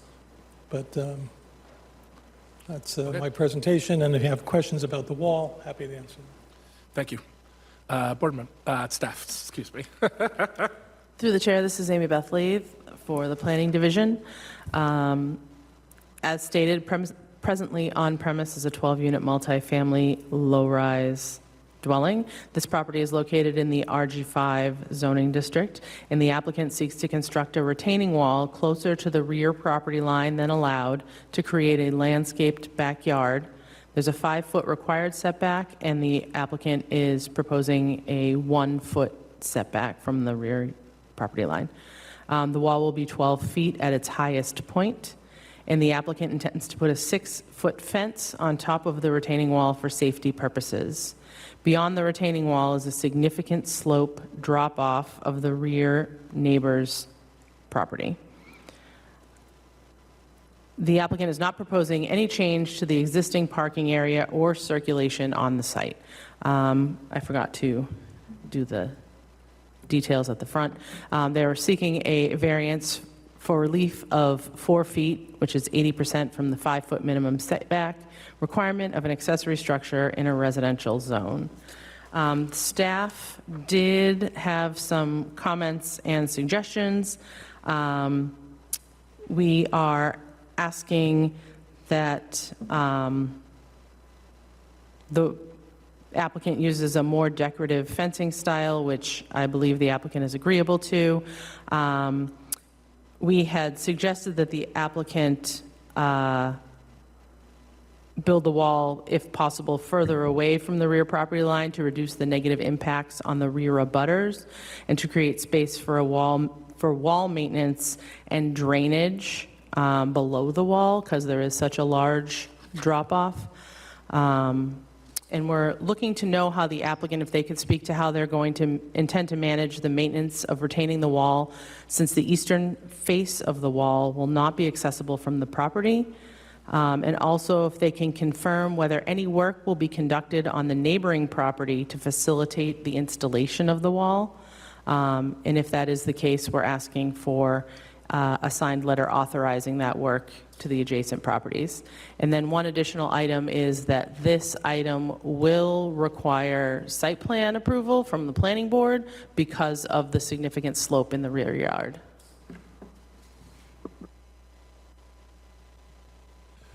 Do you have answers to those questions? It's never just a wall. It's never just, I was thinking the same thing. Go ahead. We've looked at the memo. We can address a number of the issues in the memo. The decorative fencing we're putting in, we can't bring the wall in. It makes no sense to do it if we do that. Mr. Skoda will tell you about the design of the wall and why it really won't need any maintenance from the rear, and how, and what kind of drainage will already be placed in there as part of the design. Mr. Skoda? Come up here. Thank you. Just say your name and city of residence. My name is Thaddeus Skoda. I'm a practicing professional engineer. We're city. It's fine. What city? Oh, I live in Charlton. Great, thank you. Okay. Sorry about that. I'm 74 and I'm hard of hearing. No, I apologize. You don't need to apologize for me not speaking up. Thank you very much. Go ahead. So in terms of the layout of the wall, we're trying to create a backyard that's usable as a play area for the 12 apartments that are in this building. Right now, there's a steep drop-off protected by a Jersey barrier so cars don't go off of it, but it's also a hazard to kids that can roll down the slope. It's also unsightly from the back neighbors because it catches litter, it's hard to maintain. If we were to not receive permission to locate this wall 1 foot from the property line and extended it to, say, 5 feet, what in effect you would be doing is creating a level area, a 5-foot level area at the bottom of the wall, which is impossible to maintain. And it would take away from the area we need at the top. We'd rather create the level area on the top where it's useless at the bottom. It serves no purpose, and in fact, since we can't maintain it down there, it would just be weeds that the rear neighbors have to look at. The wall itself isn't unsightly. It's going to be made out of concrete blocks that are textured to look like cut stone. It is very commonly used. So whether the wall is 1 foot away from the property line or 5 feet will make no difference to the aesthetics from the rear neighbors looking at it. Also, because we originally had a chain link fence on top to prevent kids from crawling underneath and falling off, and also crawling over. And the request was made for a decorative fence. This would actually shield anybody playing on the owner's side from any disturbance to the rear neighbor's side. They wouldn't see any disturbance activity. It also blocked the sound a lot better. So we proposed a decorative fence made out of vinyl. I sent some details to that effect. So the second thing that we did is we provided shade trees. Now that is not the revised plan that I sent in. The chain link fence has now been changed to a vinyl fence. We have added, was that sent in? Okay, so we added 2 shade trees in the backyard for shade in the play area. And the cherry trees of medium height because there's an overhead power line between the rows of houses.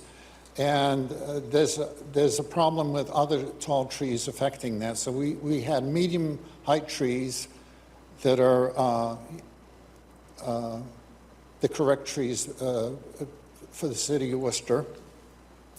The third item was dealing with any kind of discharge of drainage. Now, this is groundwater, so normally the way this works is because the back of the retaining wall is stone, all the water, this is groundwater, it's not stormwater, so it's low volume. It seeps down to where it can seep into the ground through the perimeter drain, the drain pipe at the bottom, and it seeps in and percolates into the ground, and also through the open joints of the wall. But because we didn't want to put in a discharge pipe to daylight that would just go onto the neighbor's property, both to the side and to the back, I elected to do a recharge system, a storage and recharge system, by adding Cultex chambers, recharge chambers on both ends that will contain a volume of water and let it seep out if there's an overcharge at any point. So all of the drainage and elimination of any kind of erosion problem is solved by having a recharge system on both ends of the retaining wall. Any Thank further? you. No, just make sure you submit. A Coltech would be fantastic. That's gold standard for that, so that'd be great. Just make sure it gets submitted with the, or did get submitted, yeah. Well, Amy, I don't know what you have so far, but you can let us know what else you'll need. Great. Anybody here? Yes, please come forward. Just state your name and city of residence, and please take your time, and just put your comments towards me, please. Hi, I'm Kevin Durkin. I live at 47 Esther Street for the last 33 years. I'm the first abutter downstream from Mr. O'Rourke's two properties. Mr. O'Rourke owns 49 to 51 as a multi-tenement home, and then of course he owns 55, which we're here to talk about today. I haven't seen any plans from the engineer. I saw a 3-page letter. So everything he just talked about, it wasn't in the materials, at least not as of this morning, just a 3-page letter. Because my concern is drainage. You know, I'm downstream, and there certainly needs to be a retaining wall there. It's not just for the enjoyment of the tenants to have an extended play area. It's a $120,000 retaining wall that's going up because it's eroding, the hill is eroding, and there needs to be a retaining wall there. But the concern is drainage. And so I noticed on what was submitted, which is a land survey, which also had the engineer's stamp on it, and they talk about the proposed landscaping play area to be planted with grass for additional usable green space for the benefit of the tenants. I would ask, if the variance is granted, that it be with the stipulation that the area that's gained, or in other words, the proposed play area to be planted with grass, should remain grass in perpetuity. My concern is if it gets tarred over at a later date to extend the parking lot, and then we reduce what little permeable surface there's going to be. I mean, the water has to go somewhere. And I can tell you that when Mr. O'Rourke modified the grade in back of 49 to 51, I ended up with water in my basement. So I bought one of those big snake absorbable wraps, put it under my basement door. Seems to have solved the problem, at least temporarily, but now he wants to do the same thing, one door up. But by the same thing, I mean, he's changing the grade. It changes the drainage. I think we need an engineering plan, not just a letter, where the engineer puts his stamp on his plan, and if it doesn't work like it's supposed to, then his stamp is on his plan, because the concern is drainage. So again, they're here tonight to ask for a variance for the setback. If the variance is granted, I would ask it be with the stipulation that the play area remain grass-covered in perpetuity. Thank you. So just to assuage that, number 11 on our recommendations is the increased recreational area should be maintained as a green space for the use of the residents of the apartment building in perpetuity. Great. So, Great. I don't have access to that. no, you wouldn't. If I had seen that, you would have saved me the trip. I'm sorry we didn't save you the trip, but we are glad. We wanted to make sure that we saw that you were responsive to that request. And the other thing I just want to say really quickly, and I'll say this to your point, I don't know if this gets the Conservation Commission, but when we have the Conservation Commission, we would ask that there be somebody from Inspectional Services to just say, yes, the Coltech went in before it gets covered up with other things. So that will be the other request I have, is that just not only is it great that you're putting a Coltech, but I want to know that the Coltech went in. So I'm going to ask that we do, if it doesn't get covered by Conservation, that we get confirmation that it went in before. So the Coltech is like the gold standard to make sure it infiltrates down.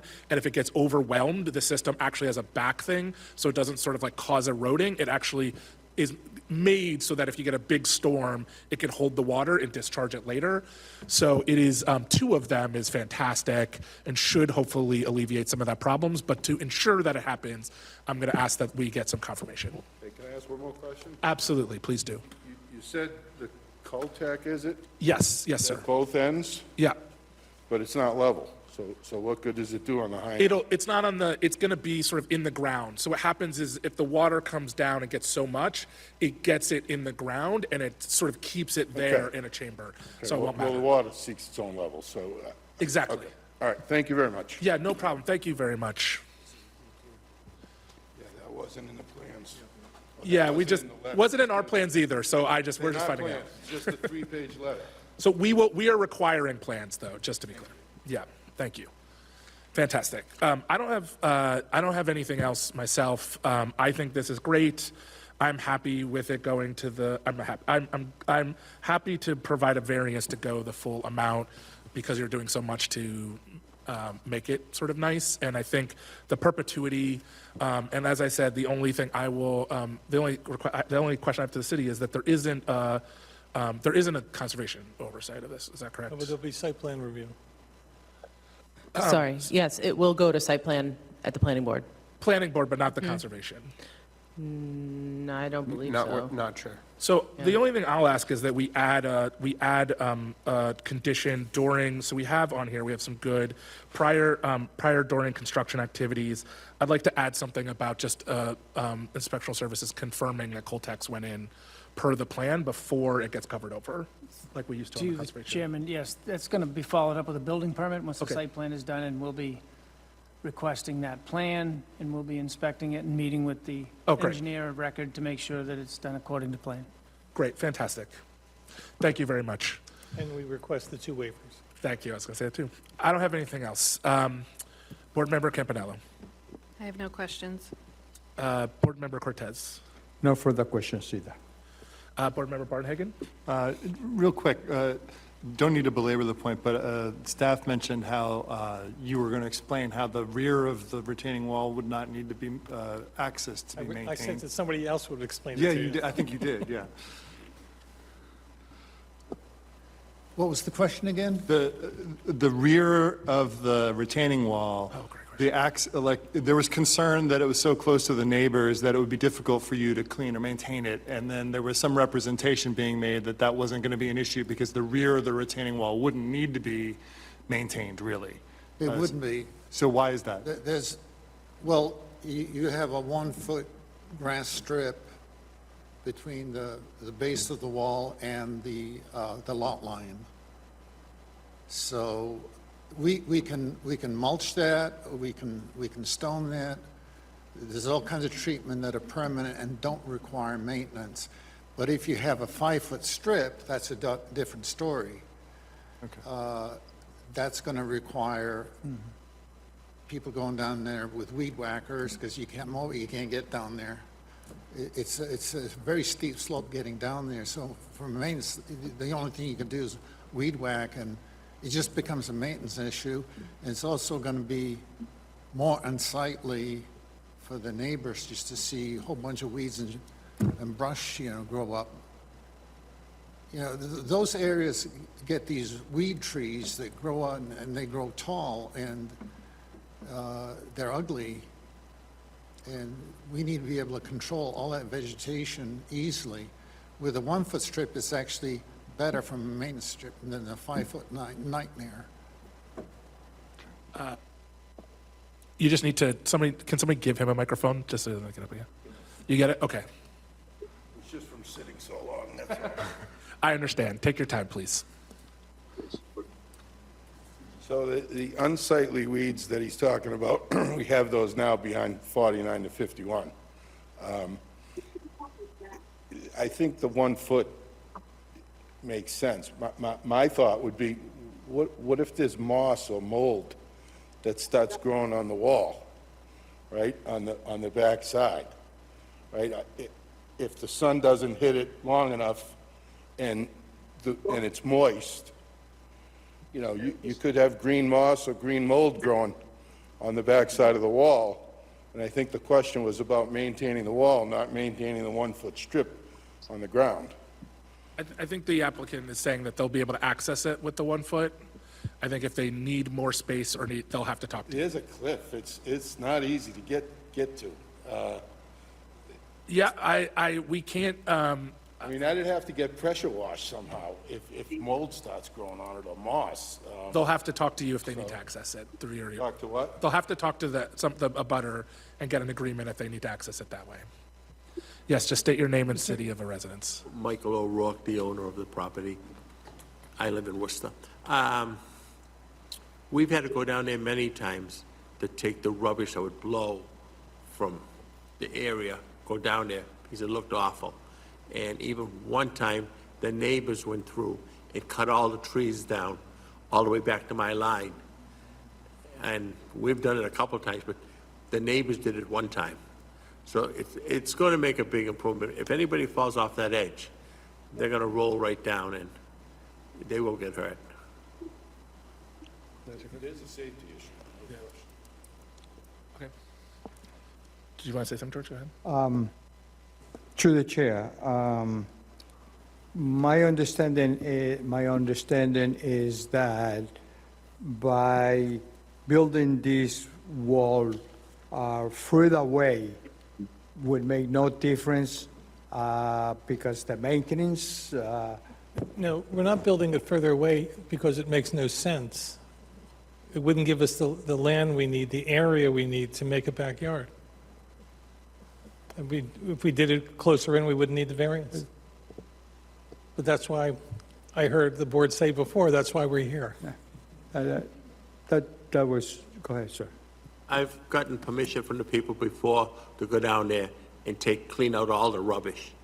And I had to sometimes take it out through their yards from the stuff that blew down over the winter and stuff. It's also just so when you go out there, it's basically going to give some space for the kids to play.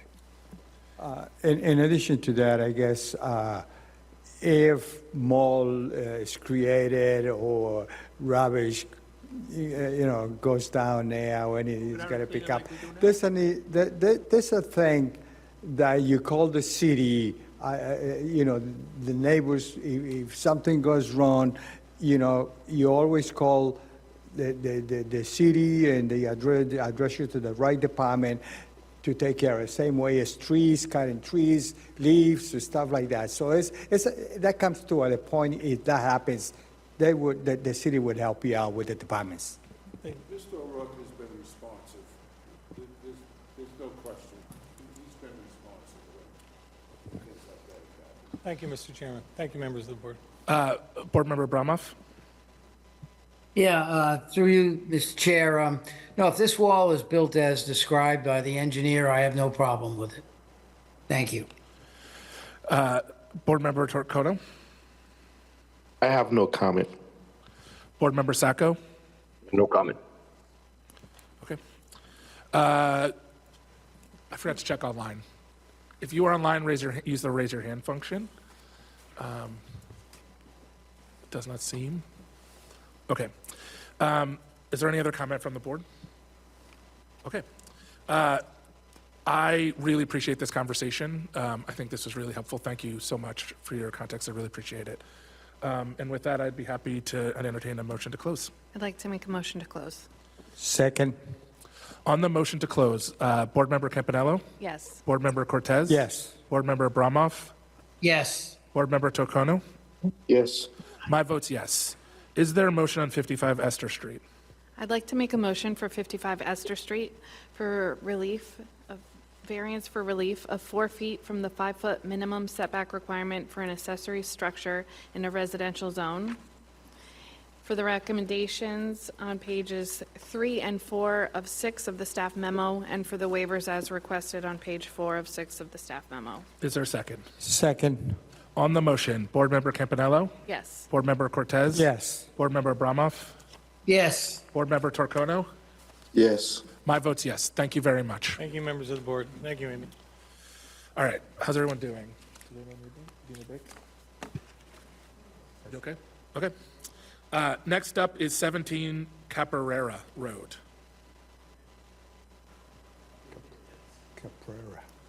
17 Caparera? I believe the applicants are online. Okay. Go ahead. If you're the applicant who's online for 17 Caprera Road, can you use the raise hand feature so I can identify who you are? I think it's Mandy.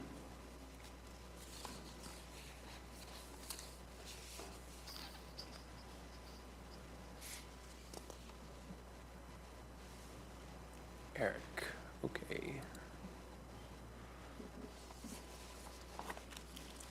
Thank you. Can you hear me? Yes. Excellent. Yeah, my name is Eric Babka. I live in Worcester, 9 Juanita Road. My wife, Bangtrum Babka, was the petitioner for this. We own the property together. We are requesting a relief of 4 feet from the 5-foot minimum setback so that we can build a detached single-car garage in the driveway where where that temporary garage currently is. Okay, staff. Amy Beth Lath on behalf of the Planning Division. The applicant is applying for a variance of relief of 4 feet from the 5-foot minimum setback requirement for an accessory structure in a residential zone. The applicant is proposing to construct a detached garage 1 foot from the side property line. This property is located in an RG5 zoning district. So a couple of things that the staff had noted. The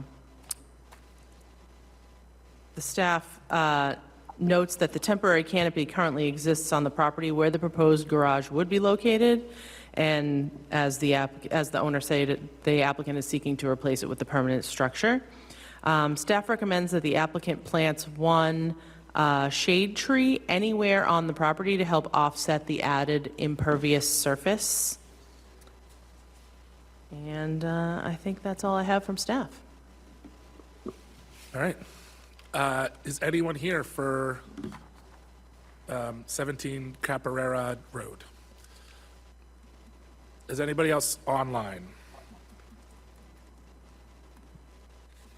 Okay. For the applicant, we have several recommendations. One of them, as stated, for a shade tree. Have you seen the recommendations, and do they work for you? We have, and yes, that should be no problem. And there is 1 waiver. Are you requesting the waiver? My suggestion would be to request it. Yes. Great, thank you. Thank you. Okay, I don't have anything else. I think this is fine. Board Member Campanello. Through the chair, I have no issue. Board Member Cortez. Straightforward, let's move. Board Member Abramov. It's okay with me. Board Member Barnhagen, sorry. It's totally fine. No I'm going additional down the comment. list. I keep forgetting. I apologize. Say it again. No issues, no problem. Apologize again. Board Member Torcono. No comment. Board Member Sacco. No comment. All right, well, then I will take a motion to close. Mr. Chairman, Yes, oh, please.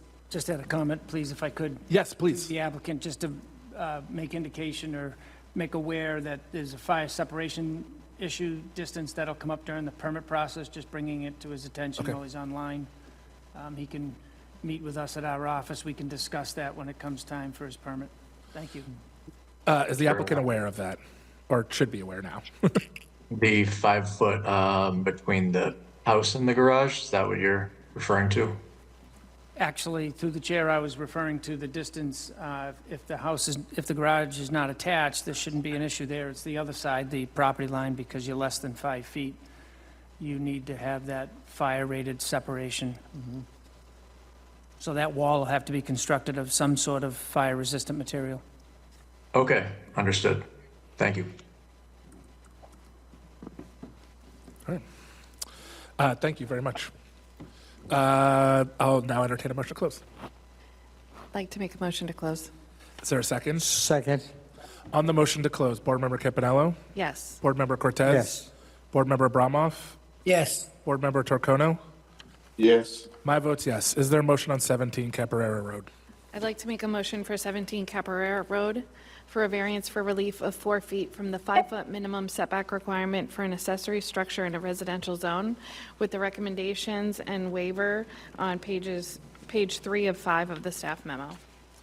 Is there a second? So move. On the motion, Board Member Campanello? Yes. Board Member Cortez? Yes. Board Member Abramoff? Yes. Board Member Torcono? Yes. My vote's yes. Thank you very much. We are going to have a recusal, so next up is 9 Ashland Street. We'll ask the applicant to come forward.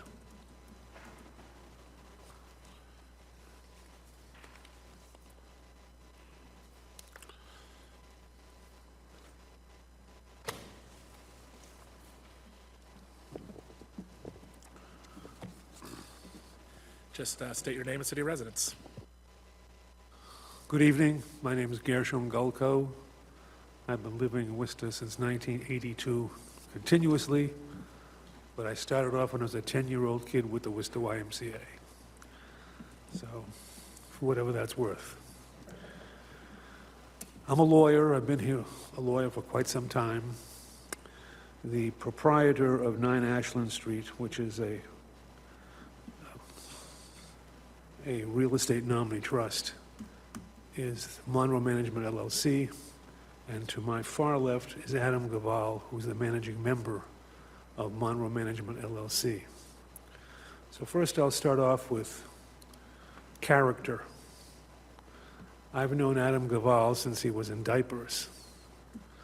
His family has been involved in real estate, and he's in the redevelopment of real estate, and he himself has revitalized sections of Worcester that no one who has to work for money would think it was a worthwhile investment of time or money. And he's turned some dilapidated properties into the Taj Mahal. I've asked him to bring some display boards of one in particular that he did at 34, 36, 38 Blackstone River Road, which for those of you who don't know is just behind the Walmart, and those were eyesores. And I think he's showing you the before picture. And by the way, I know the Worcester Telegram has, then and now pictures. This is the 2025 version of that. But you can see the detail, the beauty and the detail. I mean, he spares no expense. He has fancy rock finishings. He has beautiful windows. He's concerned with coordinating color. He does it to the nines, as they used to say in the 70s. This is the kitchen. He has, in some units, granite countertops, stainless steel appliances. He does everything from soup to nuts. And that's what he intends to do with this particular property at 9 Ashland Street.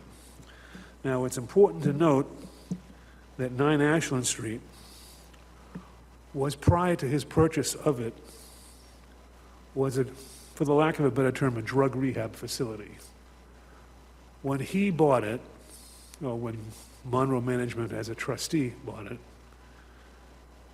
it was not only an eyesore, but it was a drug house. He knows what a drug house is because in his life experience, he's managed sober houses. And he saw it as an opportunity, not just to make money, but it's in a nice neighborhood. It's roughly a block and a half or 2 blocks from Main Street, to turn it into something.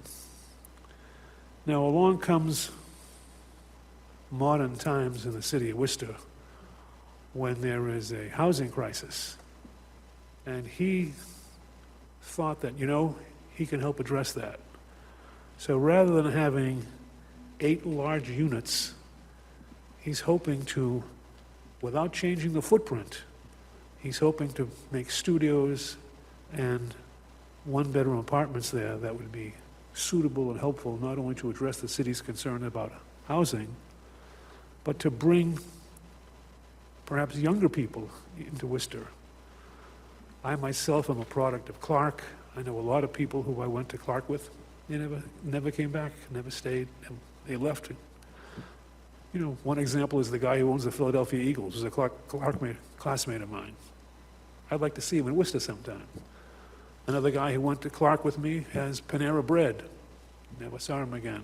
I'm not saying they'd come to live in a studio or a 1-bedroom, but we have to have something to attract people. With us tonight is Ryan Garvin, who's a civil engineer. He's been a civil engineer for 25 years. He's going to give you the details of what's proposed. And I would just say that I'd ask you, first of all, we've been sitting here all night. How you do this week after week and put in all these hours is wonderful and commendable.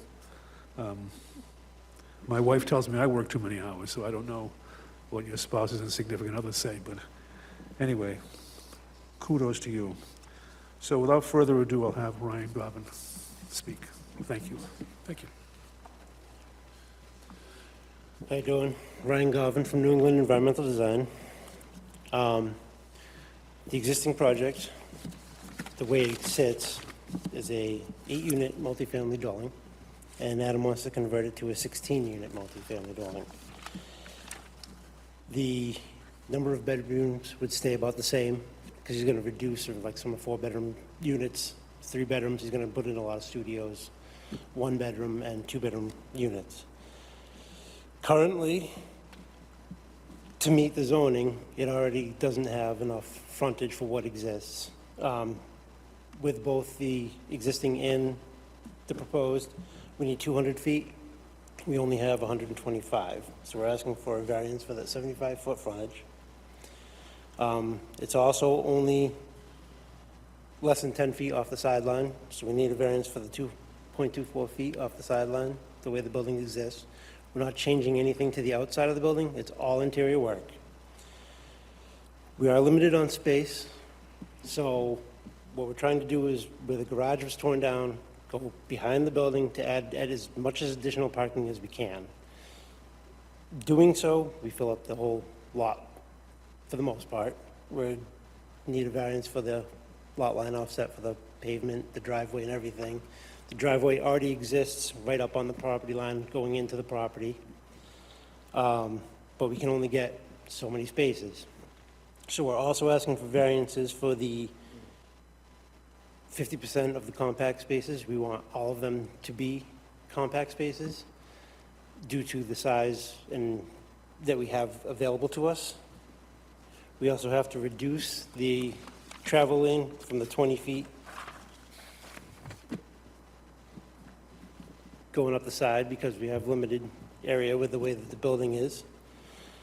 And the drive aisle from 24 feet to 23 and a half, we need a little 6-inch reduction. I know there was a memo that came out about the parking and everything. A lot of them were addressed to the sidewalk in front of the property. The applicant has not proposing any work out there other than some utility hookups, so anything that is disturbed will go back as it is. We're only going from where the driveway ends behind the building. He's probably going to resurface from the back of the sidewalk back when he's done so that it all matches, but we're not changing any of the grades, what's already there for pavement or anything that's from that side of the property up to the street. We also have the bike rack proposed, which I know there was a comment about it meeting the specifications, which I looked up earlier, and the vertical storage is an acceptable use. So I think we meet all of that. And I believe that is everything that we are looking for.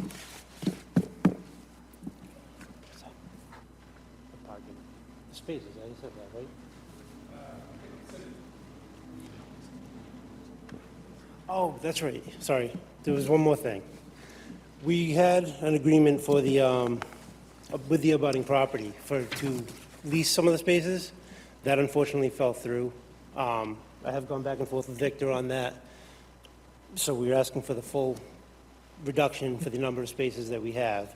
The reason that he said wait and see what happens at the meeting before we supply a revised full set of plans, which we will accommodate for, but those spaces are no longer available to the applicant. So to be clear, you tried to find other spaces next door, and that did not work out. But you We did. There are parking garages available in the area. There's bus routes. We have the bike rack. Yeah. You know, it's a very walkable And you area. sought an alternative, and were able to Yes. finish it. Yeah. It just fell through. If I may, we're still in talks with some of the churches next door. We just haven't finalized it. The last long-term lease parking spaces fell through for insurance reasons. They wanted us to indemnify in case of a slip and fall, and we can't if we don't do the cleaning and the cutting the grass and stuff. So my insurance company ended up telling me that's not going to happen. So that fell through for that reason. But we're still in talks with the church next door on Pleasant Street. I'm hopeful we'll make an agreement. We just don't have it yet. The Pearl Elm Garage is available also. I think the walk score is 89 based on Google. So it's pretty close to downtown, which we have all the bus routes. And from my last project, I can tell you that we had 32 spaces for 32 units, and I think at least a quarter of them didn't have cars. So with studios and one-bedroom apartments, given the price point we're leasing these at, which the studios are around $1,400, which is very affordable. The one bedrooms are a little more, they're like $1,700. But at that price point, we have a lot of applicants that use public transportation that we end up leasing to. City. Through the chair, my name is Victor Panek. I'm a planner at the Division of Planning and Regulatory Services. So presently at the subject property is an 8-unit low-rise multifamily dwelling. The applicant is proposing to convert the building to add an additional 8 units for a total of 16 units. Part of the conversion will involve some small additions to the exterior of the structure and a reconfiguration of the parking area. The existing parking area has 4 parking spaces, so the building is pre-existing non-conforming and required parking by 12 spaces. This nonconformity is carried over to the converted building, which means that for a 16-unit building, which is what they're proposing, only 20 spaces are required in this case. The applicant is proposing 9 spaces on the site, and therefore the proposal requires a variance for frontage, side yard setback, percentage of compact spaces, and minimum required parking spaces, and then also a special permit for parking dimensional requirements. I'm happy to go into more detail on the specifics of the zoning relief if the board members desire, although I think the applicant did a little bit of that already. The project will also require review by the planning board for site plan review. In addition to some of the standard boilerplate conditions, staff is recommending conditions related to plan notation changes, specifically related to the leased parking spaces that are shown on the plan currently but aren't available anymore. We're also asking for revised architectural drawings that match those approved by the Historical Commission. And then DTM has requested sidewalk improvements. To clarify, there's two parts to DTM's request. One is they'd like to see the sidewalk along the entire frontage of the property reconstructed to city specifications, which means that the current asphalt sidewalk would have to be converted to a concrete sidewalk with granite curbing. It sounds like the applicant would prefer not to do that. And then the other piece of DTM's request regarding the sidewalk is to make sure that the sidewalk where it crosses the driveway maintains the elevation of the sidewalk on either side of the driveway. That way pedestrians are not walking sort of into a dip where they walk across the driveway. But you're not currently doing any work to the driveway, is that correct? No, not to the driveway or the front. So the walkways in that whole street is pavement. So Yeah. it would look, I mean, I'm happy to, I'm happy to not to cut that myself. I'll speak for myself. I think if you were doing work on it, I would feel more strongly, but since you're not currently planning to do anything to it, I don't feel compelled to make you do something that isn't there anywhere else.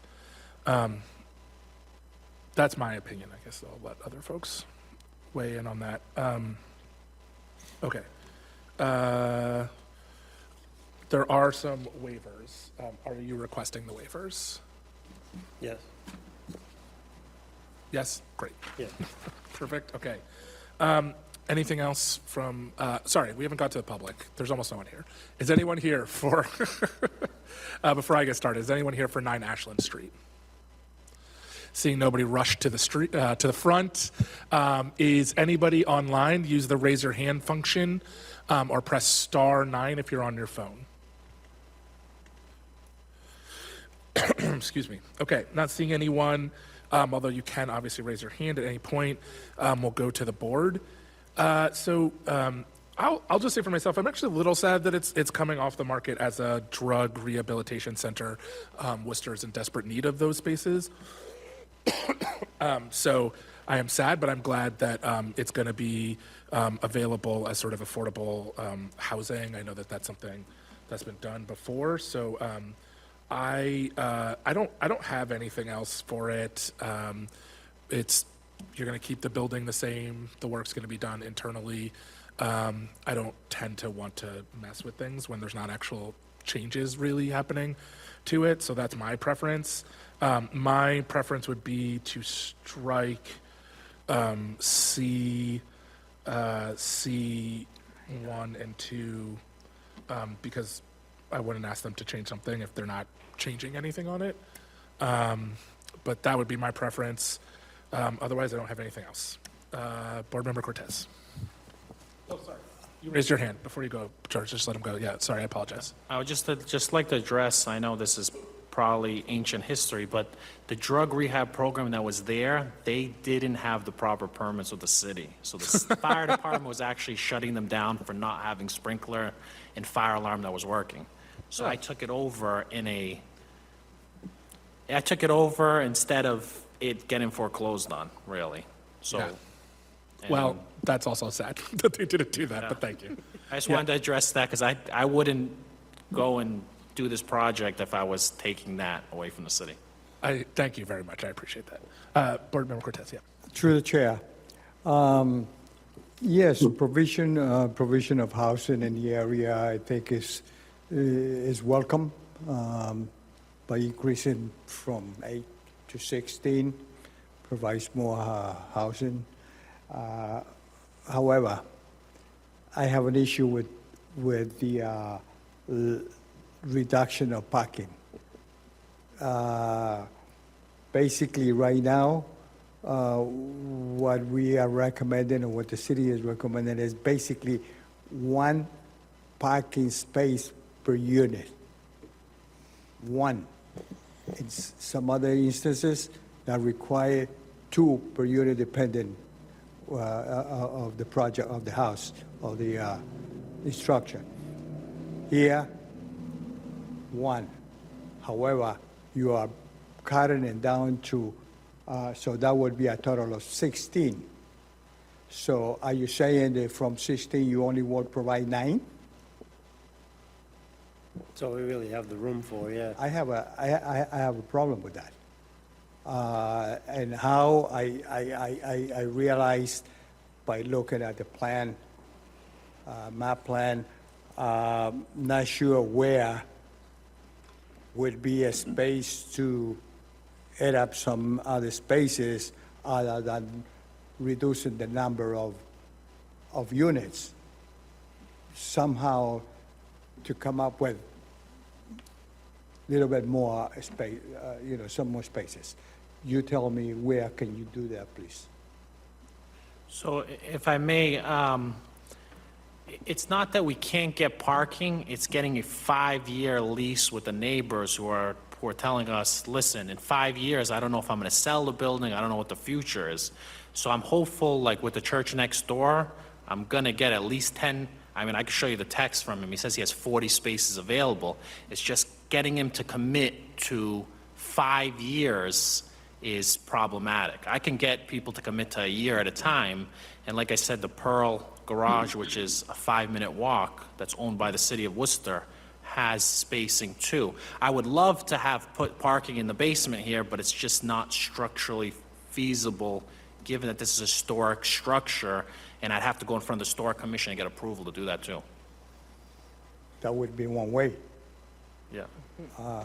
And I understand, and for so many other projects, they come in and they get leased parking spaces from other sites, and I hear you what you're saying.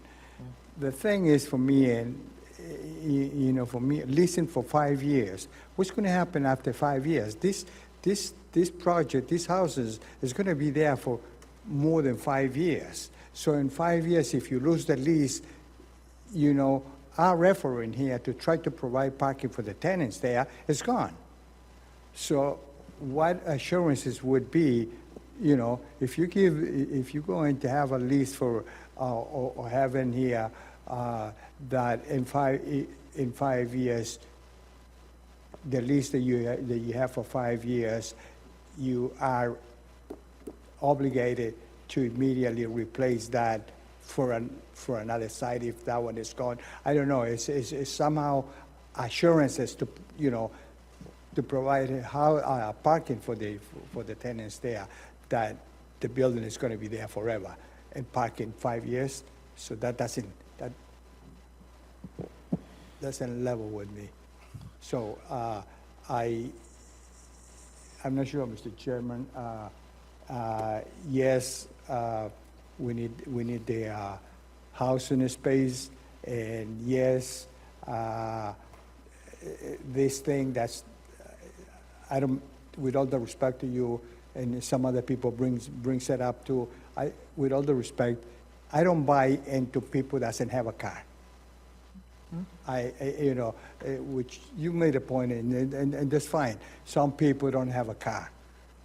Not these days. And yeah, depends. Students coming in from another city and living close by, maybe.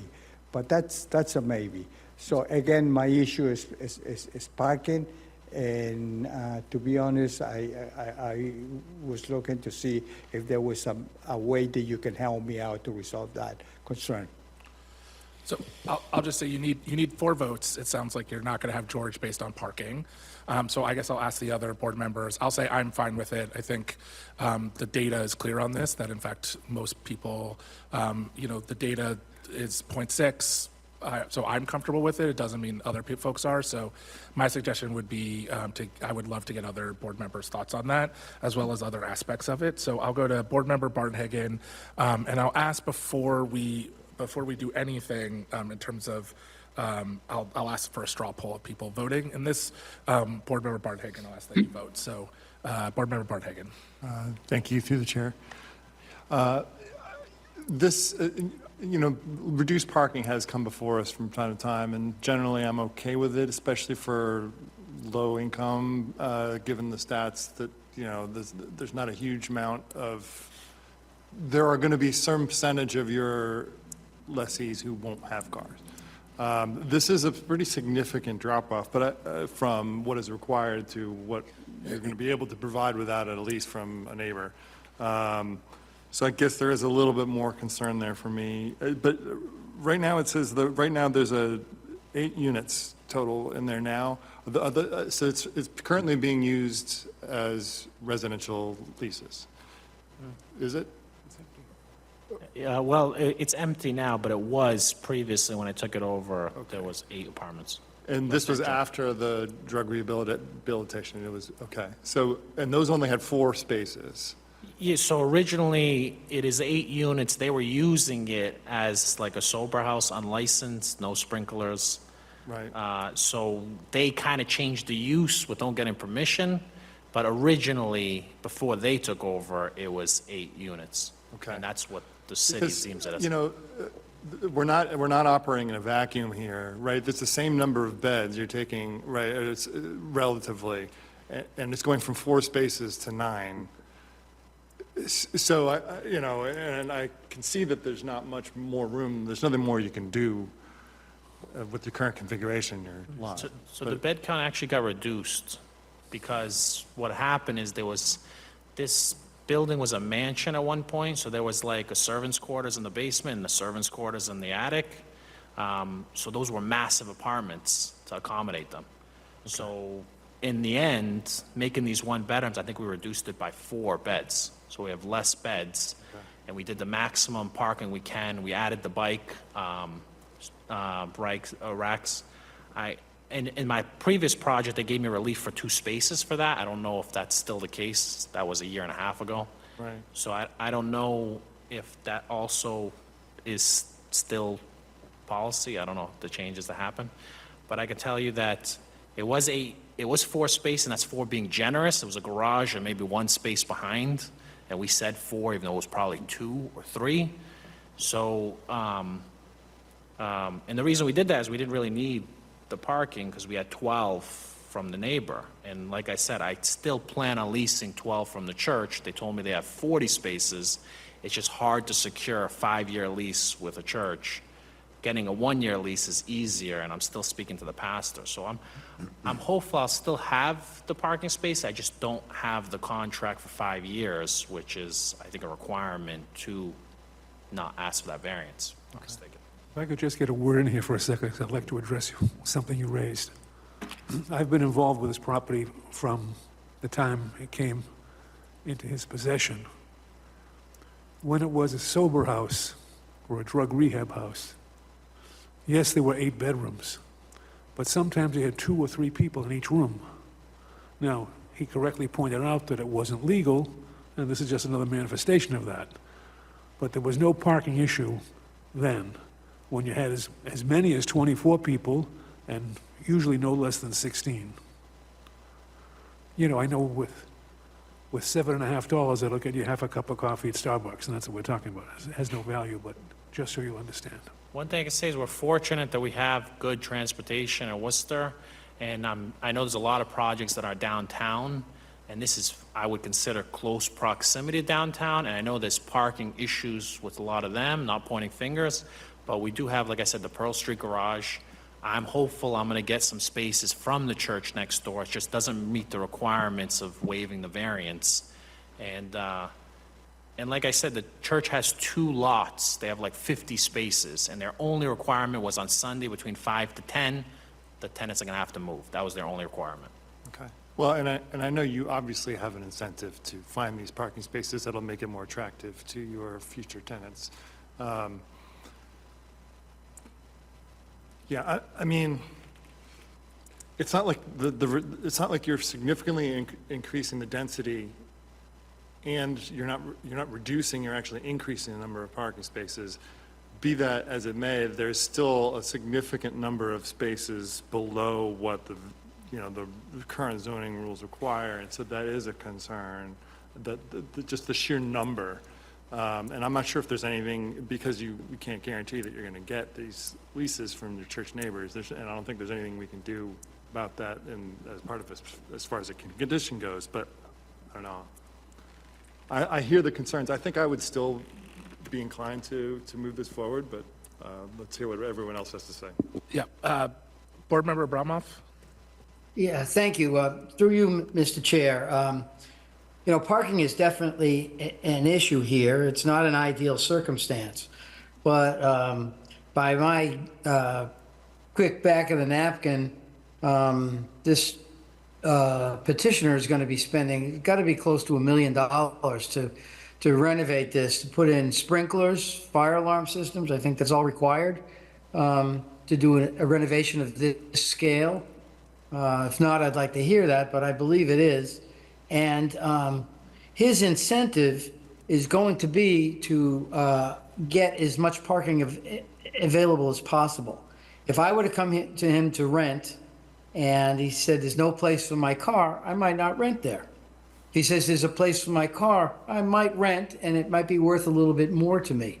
So I think the incentive is for the landlord, the developer, to find extra parking spaces or accept the fact that his units, apartment units, are less valuable in the marketplace. So I think given that, if I need the place for my car, I'm not going to rent here. If I don't need a place for my car, I'm going to get a little bit of a bargain because he doesn't have enough parking spaces for everybody else. So I could support this, even though it's a big variance in required versus provided. Thank you. Yes. Board Member Turcono. I'm comfortable with it, given the neighborhood. A lot of students. He's got studios. It's in the middle of the city. I'm comfortable with it. Board Member Sacco. No comment from me at this time. Okay. I think he said no comment. To the chair. Yes, go ahead. May I- please. Yeah, please. I expressed my concern, and I made the points why. And the truth, I was looking for some sort of thinking yourselves, what else can we do? You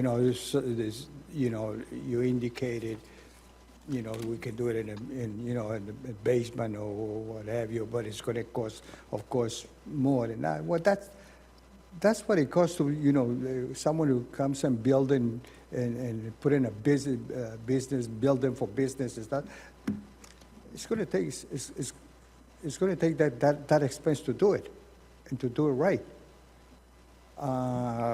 Otherwise, it wouldn't get into it. So I was looking to see, and I said maybe the reduction of units, 2 or 3, maybe some effort. I didn't notice any indication that you may think about something. And I still ask you if there is any, through you, Mr. Chair, I ask you if there is any possibility that you can consider increasing parking. So I can say that parking was the main concern, and that's why we chose to lease next door, but I did look into the avenue of the basement with actually Rafael Hernandez that was sitting here. He left. I think he's on the call. We looked into, and it's not, given the structure is so old and it's historic, it wouldn't be feasible to put it in the basement with the elevations as they exist. That's the main issue. If it was a brand new structure, 100%, I'd feel comfortable putting the basement as parking to get that extra space.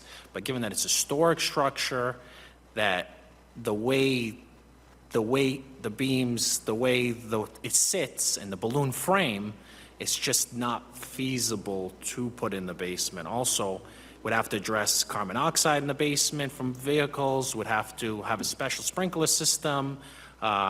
It would make the project probably unfinanceable because it'd be the extra costs for those spaces in the basement would be so astronomical. It would be better or cheaper to lease from a neighbor,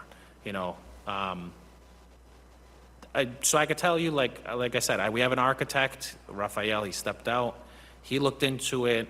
We spoke with the engineer for the landscape and the outside, given the turning, and that's why we chose compact spaces as opposed to full spots, because we're dealing with that tight of a radius.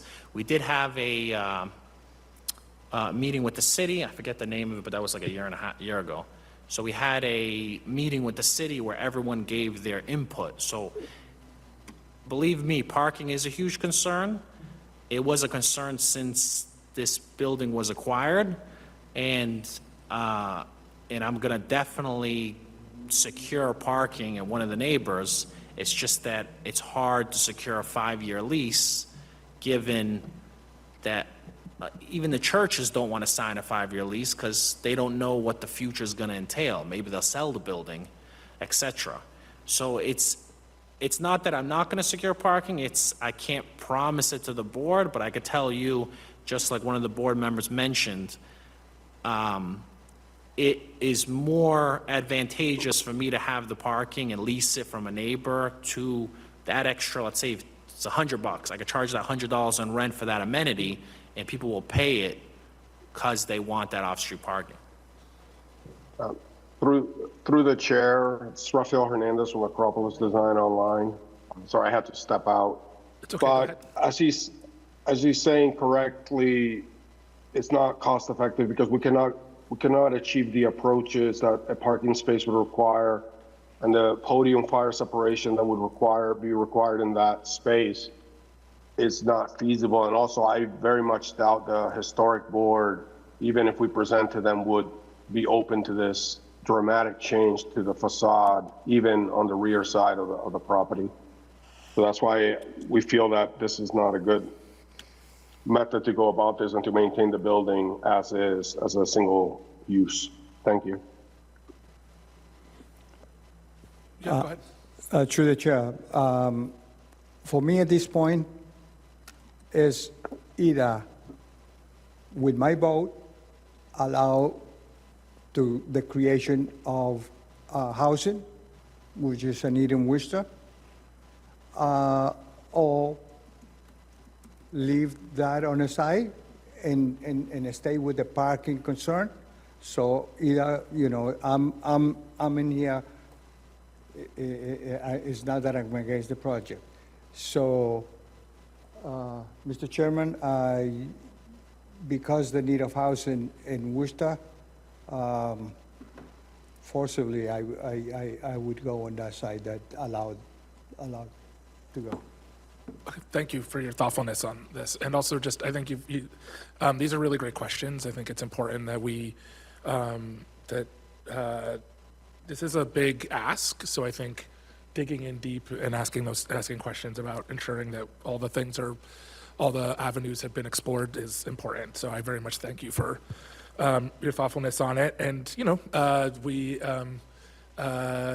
the great thing about it is we're all different people, so we all get to bring ourselves to it and vote accordingly. Okay, what I'm going to do is I'll ask the board, so that there's no surprises, for just a quick straw poll for folks sort of thinking on it, so that the applicant can sort of judge accordingly and we can judge for ourselves accordingly.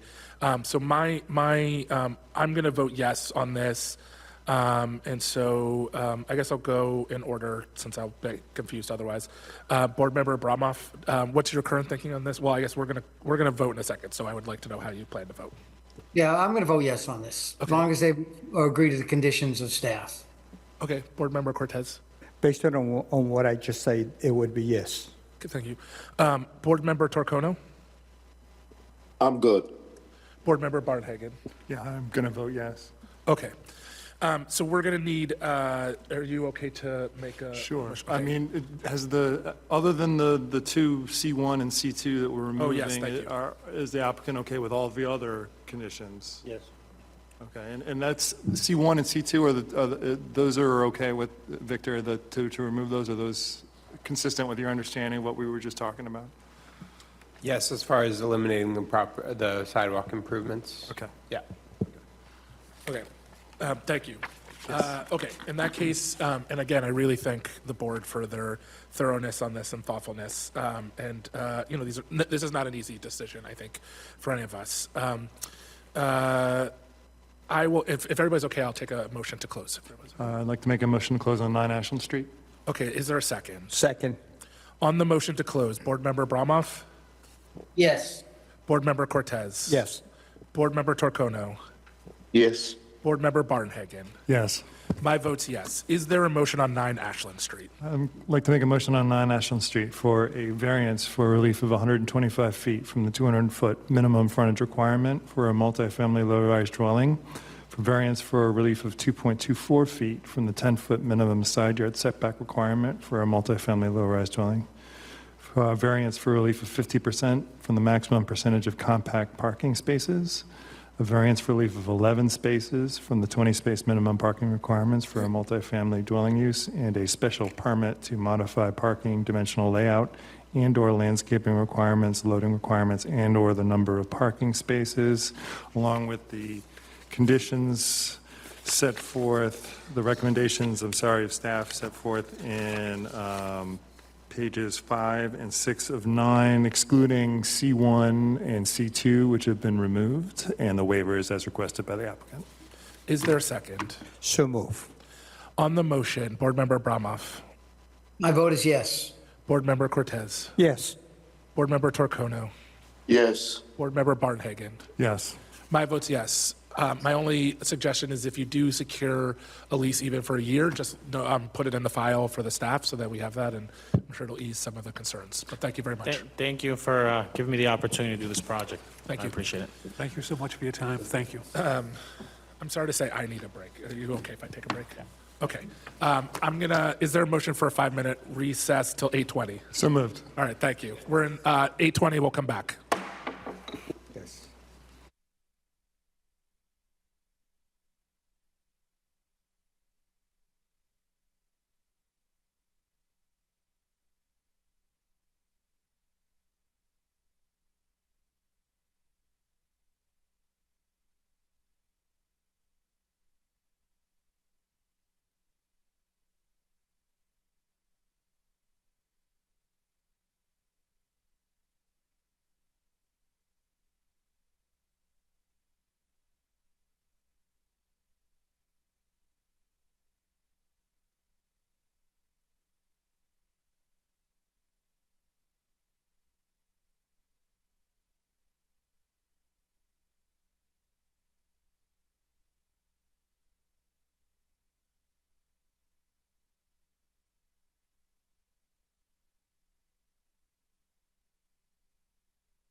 It is 8:20.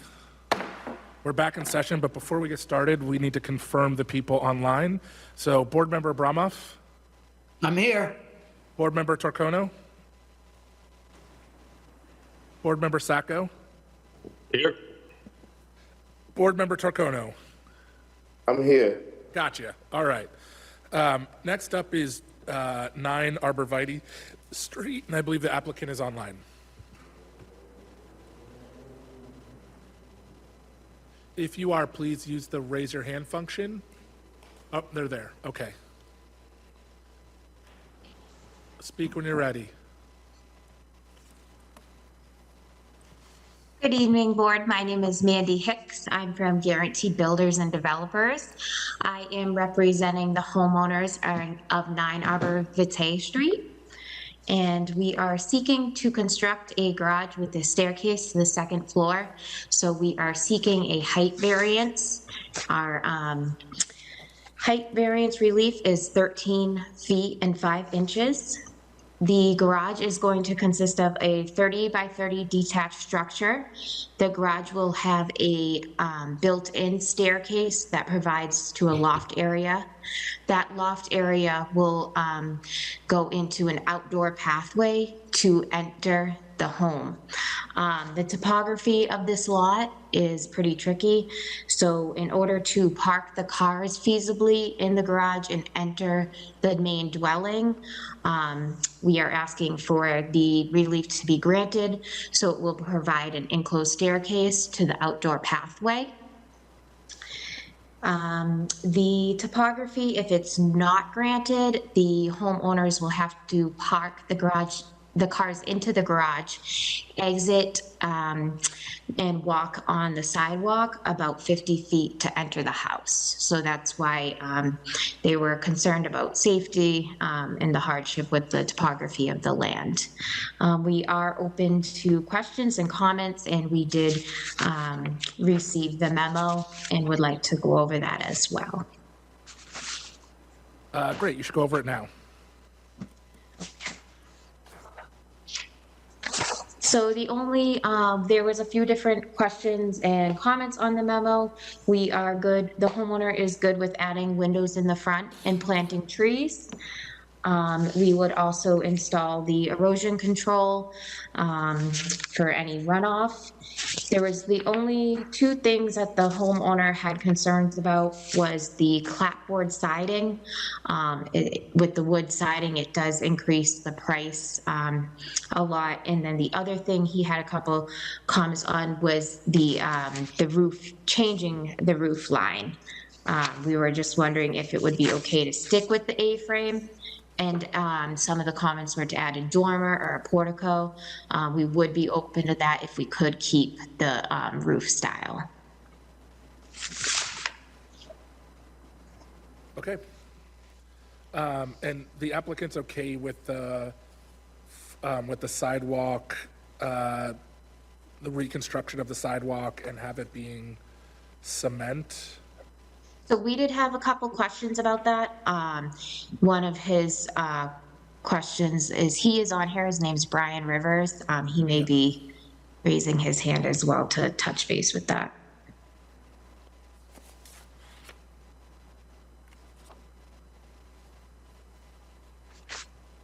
Hi, my name is Brian Rivers, living in Worcester. I'm the homeowner. Can you guys hear me okay? Yes, go ahead. Yes. Great. Yeah, upgrading the sidewalk to cement would really kind of derail it from the rest of the street. The entire street, the whole sidewalk, all the way down is all asphalt. So I think it'd look really weird. It seems to be a kind of a common theme with a lot of the things going on tonight, where it's just, the whole street itself is asphalt. So upgrading ours just to concrete would look really weird. Okay, yep, we'll take that into consideration. Anything else?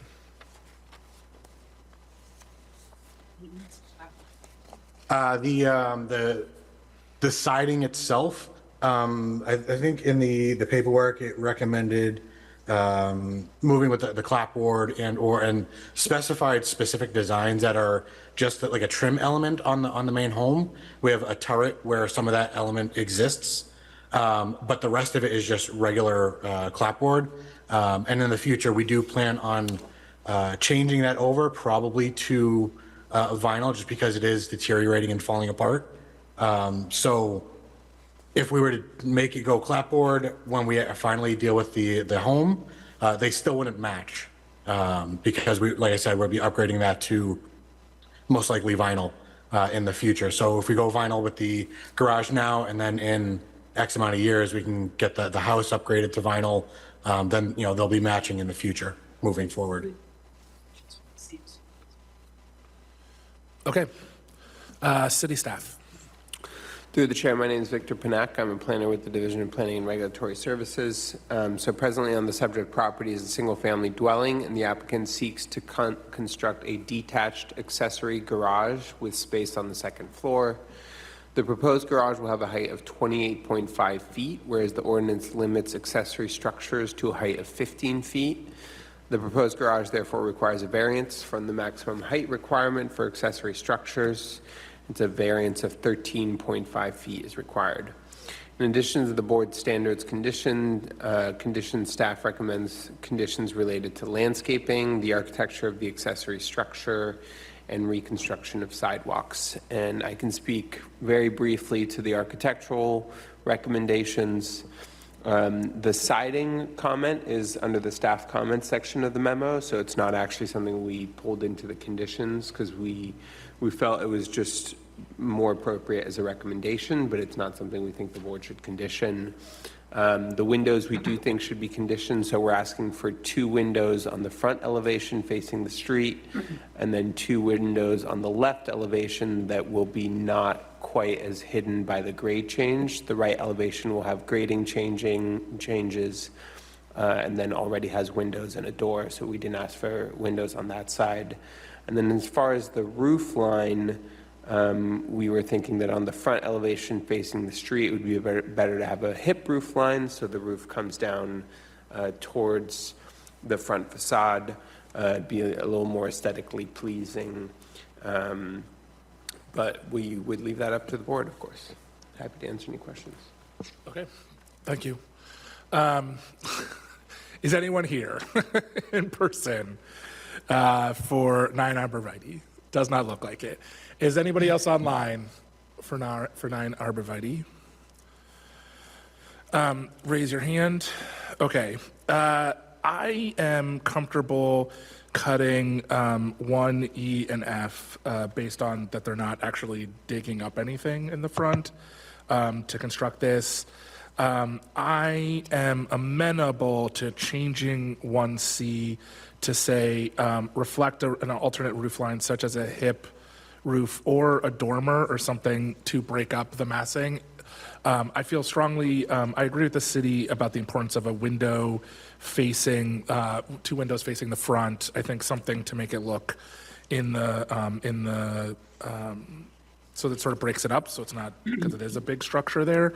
So I think if the applicant is amenable to sort of windows in the front to make it a little bit more sightly and something to break it up that's less expensive to a hip roof, but sort of reflect some of the, some elements to sort of break up, again, the massing in the front, I'm amenable to that myself.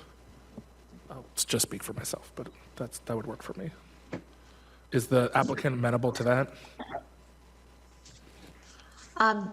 Brian, you agreed to adding windows and some type of overhang or dormer, is that correct?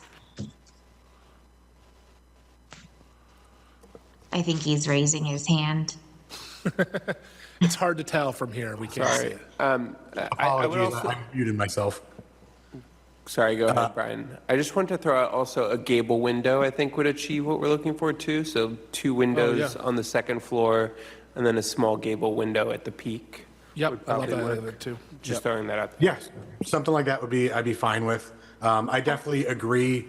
It is kind of like just a giant flat wall the way it sits, and adding some kind of texture to break that up, but I have no problem doing. Great. I'm amenable to that. I'll speak for myself and ask the board. Okay. Board Member Campanello. Through the chair, I have no problems moving this forward, and I'm agreeable to the amendments to 1C and removing E and F. I forgot to ask, are you requesting the waivers? Yes, sir. Great. Board Member Cortez. I'm fine with the amendments, so. Board Member Barnhagen. Yeah, I have nothing further to add. I'm fine with removing those two conditions, and I think everyone agrees that adding some kind of feature on the front here so it's not a huge massive wall would be fine, and the applicants said that as well, so I think we're on the same page here. Great. Board Member Abramov? Yeah, I'm fine, through you, Mr. Chair, I'm fine with this, particularly with some kind of a detail on the front that makes it look like it belongs in the neighborhood. No problem. Board Member Torcono? No comment. Board Member Sacco? Same page, the board, no comment. Okay. Seeing nothing else, I'll entertain a motion to close. I'd like to make a motion to close. Is there a second? So move. On the motion to close, Board Member Campanello? Yes. Board Member Cortez? Yes. Board Member Abramov? Yes. Board Member Torcono? Yes. My vote's yes. Is there a motion on 9 Arborvitae? I'd like to make a motion for 9 Arborvitae Street for variance for relief of 13.5 feet from the 15-foot maximum height requirement for an accessory structure in a residential zone, with the recommendations by staff on pages 3 and 4 of 6 in the staff memo, amending for 1C to read, reflect an alternate roof line such as a hip roof or dormer or gable window to complement the design of the primary building, and to remove recommendations 1E and F, and for the waivers as requested on page 4 of 6 of the staff memo. Is there a second? I do second the motion as stated, Mr. Chairman. On the motion, Board Member Campanello? Yes. Board Member Cortez? Yes. Board Member Abramov? Yes, my vote is yes. Board Member Torcono? Yes. My vote's yes. Thank you very much. All right. Next up is 220 Brook Street.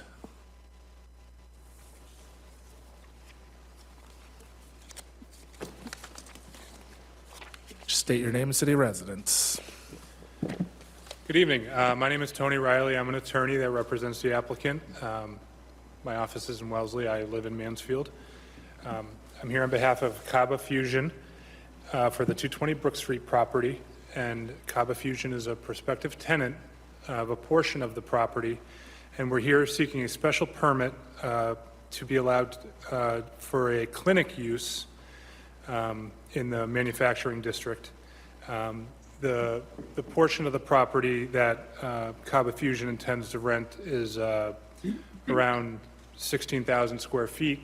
Around 1,000 square feet of that area, we're proposing a ambulatory infusion suite, which is a place where people can come in, get infusions. So this is not a marijuana facility. There's no opioids detoxing going on here. People come, get their infusion, and leave. No overnight stays. It's all outpatient. All done by licensed nurses. And what we have is proposed is one room with around like 3 or 4 chairs, for the patients to come in. So that's generally the overview of what we're looking for. I can't see the screen, but I believe Frank Esposito from Kaba Fusion is on in case you have any more questions about the details of their operation. I noticed the 2 waivers in the memo, so we're also requesting those 2 waivers, and I'm happy to answer any questions that the board may have. City staff. Through the chair, my name is Victor Panak. I'm a planner with the Division of Planning and Regulatory Services. So this is presently on the subject property is a 91,857 square foot commercial building with a few different commercial uses. The applicant seeks to lease space for a clinic use, which requires a special permit in this zoning district, the MG 0.5 zoning district. The specific use proposes an ambulatory infusion site, and they are not proposing any expansion to the building or any changes to the parking area, and we've determined that there is sufficient parking on the site to accommodate the proposed use under the zoning ordinance requirements. Staff does not recommend any specific conditions for this application except for the board's boilerplate condition about complying with the submitted materials and plans. All right. Is anyone here in the public for this? Is anybody online? Okay. This is really important for people who have chronic care and need a easier space to get to, and 4 or 5 is almost nothing. So I'm glad that this is happening. I think this is fantastic. It's really important for people. I have loved ones who need this type of care, so it's an easy yes, so good. Board Member Campanello. No comment. Board Member Cortez. No comments? Board Member Barnhagen. No, happy to support this. Yeah. Board Member Bramoff. No comment. Board Member Turcono. I'm good. Board Member Sacco. No comment. In that case, I will take a motion to close. I'd like to make a motion to close. Second? On the motion to close, Board Member Campanello. Yes. Board Member Cortez. Yes. Board Member Bramoff. Yes. Board Member Turcono. Yes. Is there a motion on 220 Brook Street? I'd like to make a motion for 220 Brook Street for a special permit to allow clinic use in an MG, is that a MG5 zone or MG .5 zone? MG5. 0.5. In an MG .5 zone. With the recommendation and waivers on this staff memo on page 3 of 5 of the staff memo. Is there a second? So move. On the motion, Board Member Campanello. Yes. Board Member Cortez. Yes. Board Member Bramoff. Yes. Board Member Turcono. Yes. My vote's yes. Thank you very much. Great, thank you. All right. Last but not least. Last but not least. 171 Providence Street.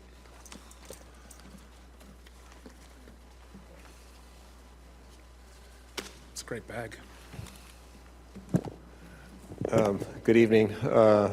Donald O'Neill, lawyer here in Worcester on behalf of the applicant, in this case, Kyle Vu. This is a existing 3-family dwelling with driveway and detached garage, and what we would deem to be an extra lot. And in fact, from the original subdivision plan, it was an extra lot. And the property in my client's deed actually has the 3-family with 54 feet of frontage, which is what this worked out to be in terms of the separation. We did have the surveyor do a little jog around the existing driveway to stay compliant with the setback requirement there. And this would require 6 feet of relief from the frontage requirement for the existing 3-family and 373 feet for the square footage, which would be 7,000 square feet for 5,000 and 1,000 for each additional unit for the existing 3-family. But the way that the property has been used and is developed, there's a little bit of extra land that is available on the duplex lots, but it didn't seem to make sense to try and make that adjustment to pick up 373 feet, because we've already got the jog for the garage, and then a further reduction would meet the requirement for the 3-family, but it would be on the other side of the driveway and would just minimize the area that's available for the duplex, basically. So this made the most sense, I think, logically, and we do end up with a conforming two-family lot in all respects in terms of area of frontage, and very minimal relief, I'd say, for the three-family, and it's also consistent with the development of lot. Just kind of makes sense to do it this way. So that's what we proposed, and we would ask for the board's approval. I did look through the memo, and I don't see any waivers, which is there's almost always one, but none were listed. Yeah, I don't see any. But if they were listed, I would be requesting it. It was a perfect application. Staff. Through the chair, my name is Victor Panek. I'm a planner with the Division of Planning and Regulatory Services. Presently on the site at 171 Providence Street is a three-family dwelling. The applicant seeks to divide the existing lot to create 3 lots, one of which will contain the existing building. The other 2 lots are proposed to be developed with 2 single-family semi-detached dwellings. The proposal requires zoning relief for the existing lot only, the lot that's going to keep the 3-family building on it. Variances for lot area and for frontage are required, and a special permit for parking dimensional requirements is also required to waive the 3-foot landscape buffer area that's required south of the existing driveway.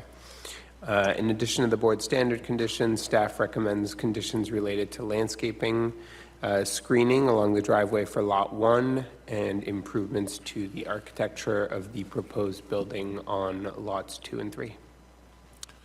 Great. Is anybody online, since I'm guessing you're a person, so no one else is here in person. Is anybody online for 171?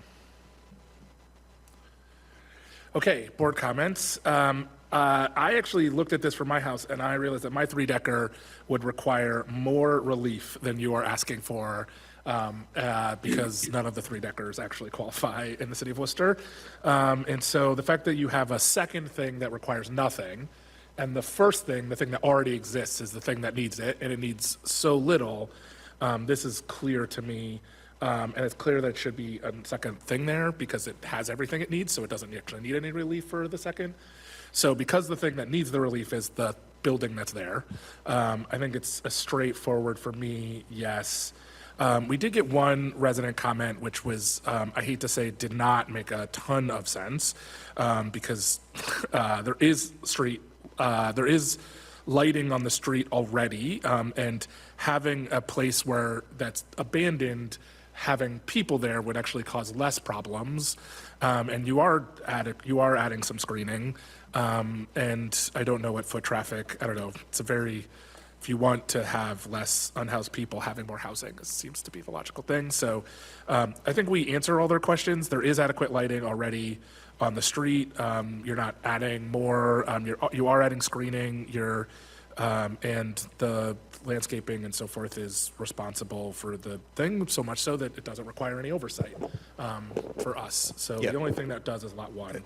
Mr. Chairman, and I don't think I said, I have reviewed the comments, recommendations from the staff, and they're all agreeable. Great. Yeah, this seems straightforward to me. Again, it's for the existing 3-decker. It's not for the Lot 2, which is the thing that's actually getting built. So it's rare that that's not the thing that needs anything. So this is ideal for me, at least. Board Member Campanello. I have no comment. Board Member Cortez. Through the chair. I did read the abutters' concerns and the recommendations made here, which the chairman had already answered, regarding the light, to, make safety as the concern about the abutter there. And it says in here, secure screen parking to avoid overflow into the street. I'm not sure what they're talking about, but that I'm just, if you did see this. Yes, well, with parking, we're not changing the existing parking, and we do meet the parking requirement for the 2 new dwelling units that are proposed. So I wouldn't see how this would generate any excessive vehicles or traffic or anything of that nature. Yeah, And Providence Street can certainly handle a couple more cars, I'd say. and regarding landscaping and everything else, that's within already planned, so I'm fine with it. Okay. Board Member Barnhagen? No additional comments. Board Member Abramoff? No, I have no comment. Board Member Turcono? I'm good. Board Member Sacco? No comment. Since there's no one else here, I'll take a motion to close. I'd like to make a motion to close. Is there a second? Second. On the motion to close, Board Member Campanello? Yes. Board Member Cortez? Yes. Board Member Abramoff? Yes. Board Member Turcono? Yes. My vote's yes. Is there a motion for 171 Providence Street, Lot 1? I'd like to make a motion for 171 Providence Street for Lot 1 for a variance for relief of 373 square feet from the 7,000 square foot minimum lot area requirement for a three-family dwelling in an RG5 zoning district, and for a variance for relief of 6 feet from the 60-foot minimum frontage requirement for a three-family dwelling in an RG5 zoning district, and for a special permit to modify the parking, dimensional layout, and/or landscaping requirements, loading requirements, and/or the number of required parking spaces, and including the staff recommendations on page 4 of 7 of the staff memo. Is there a second? So move. On the motion, Board Member Campanello? Yes. Board Member Cortez? Yes. Board Member Abramoff? Yes. Board Member Turcono? Yes. My vote's yes. Thank you very much. Thank you. I didn't see any communications. We'll have a discussion on board policies next board meeting. And we did get minutes, but I don't know if they seemed fine. I looked them over. Is everybody else ready to vote on them? Okay, I will take a motion on the board minutes, if somebody would make it. I'd like to make a motion to approve the board minutes from the June 2nd, June 23rd, and July 14th meetings. Is there a second? Second. On the motion, Board Member Campanello? Yes. Board Member Cortez? Yes. Board Member Abramoff? Yes. Board Member Turcono? Yes. My vote's yes. All right. Is there a motion to adjourn? Is there a motion to So Make a moved. motion to adjourn. All right. All in favor? Aye. Aye. Thank you, everybody. Have a Thanks, good night. everyone.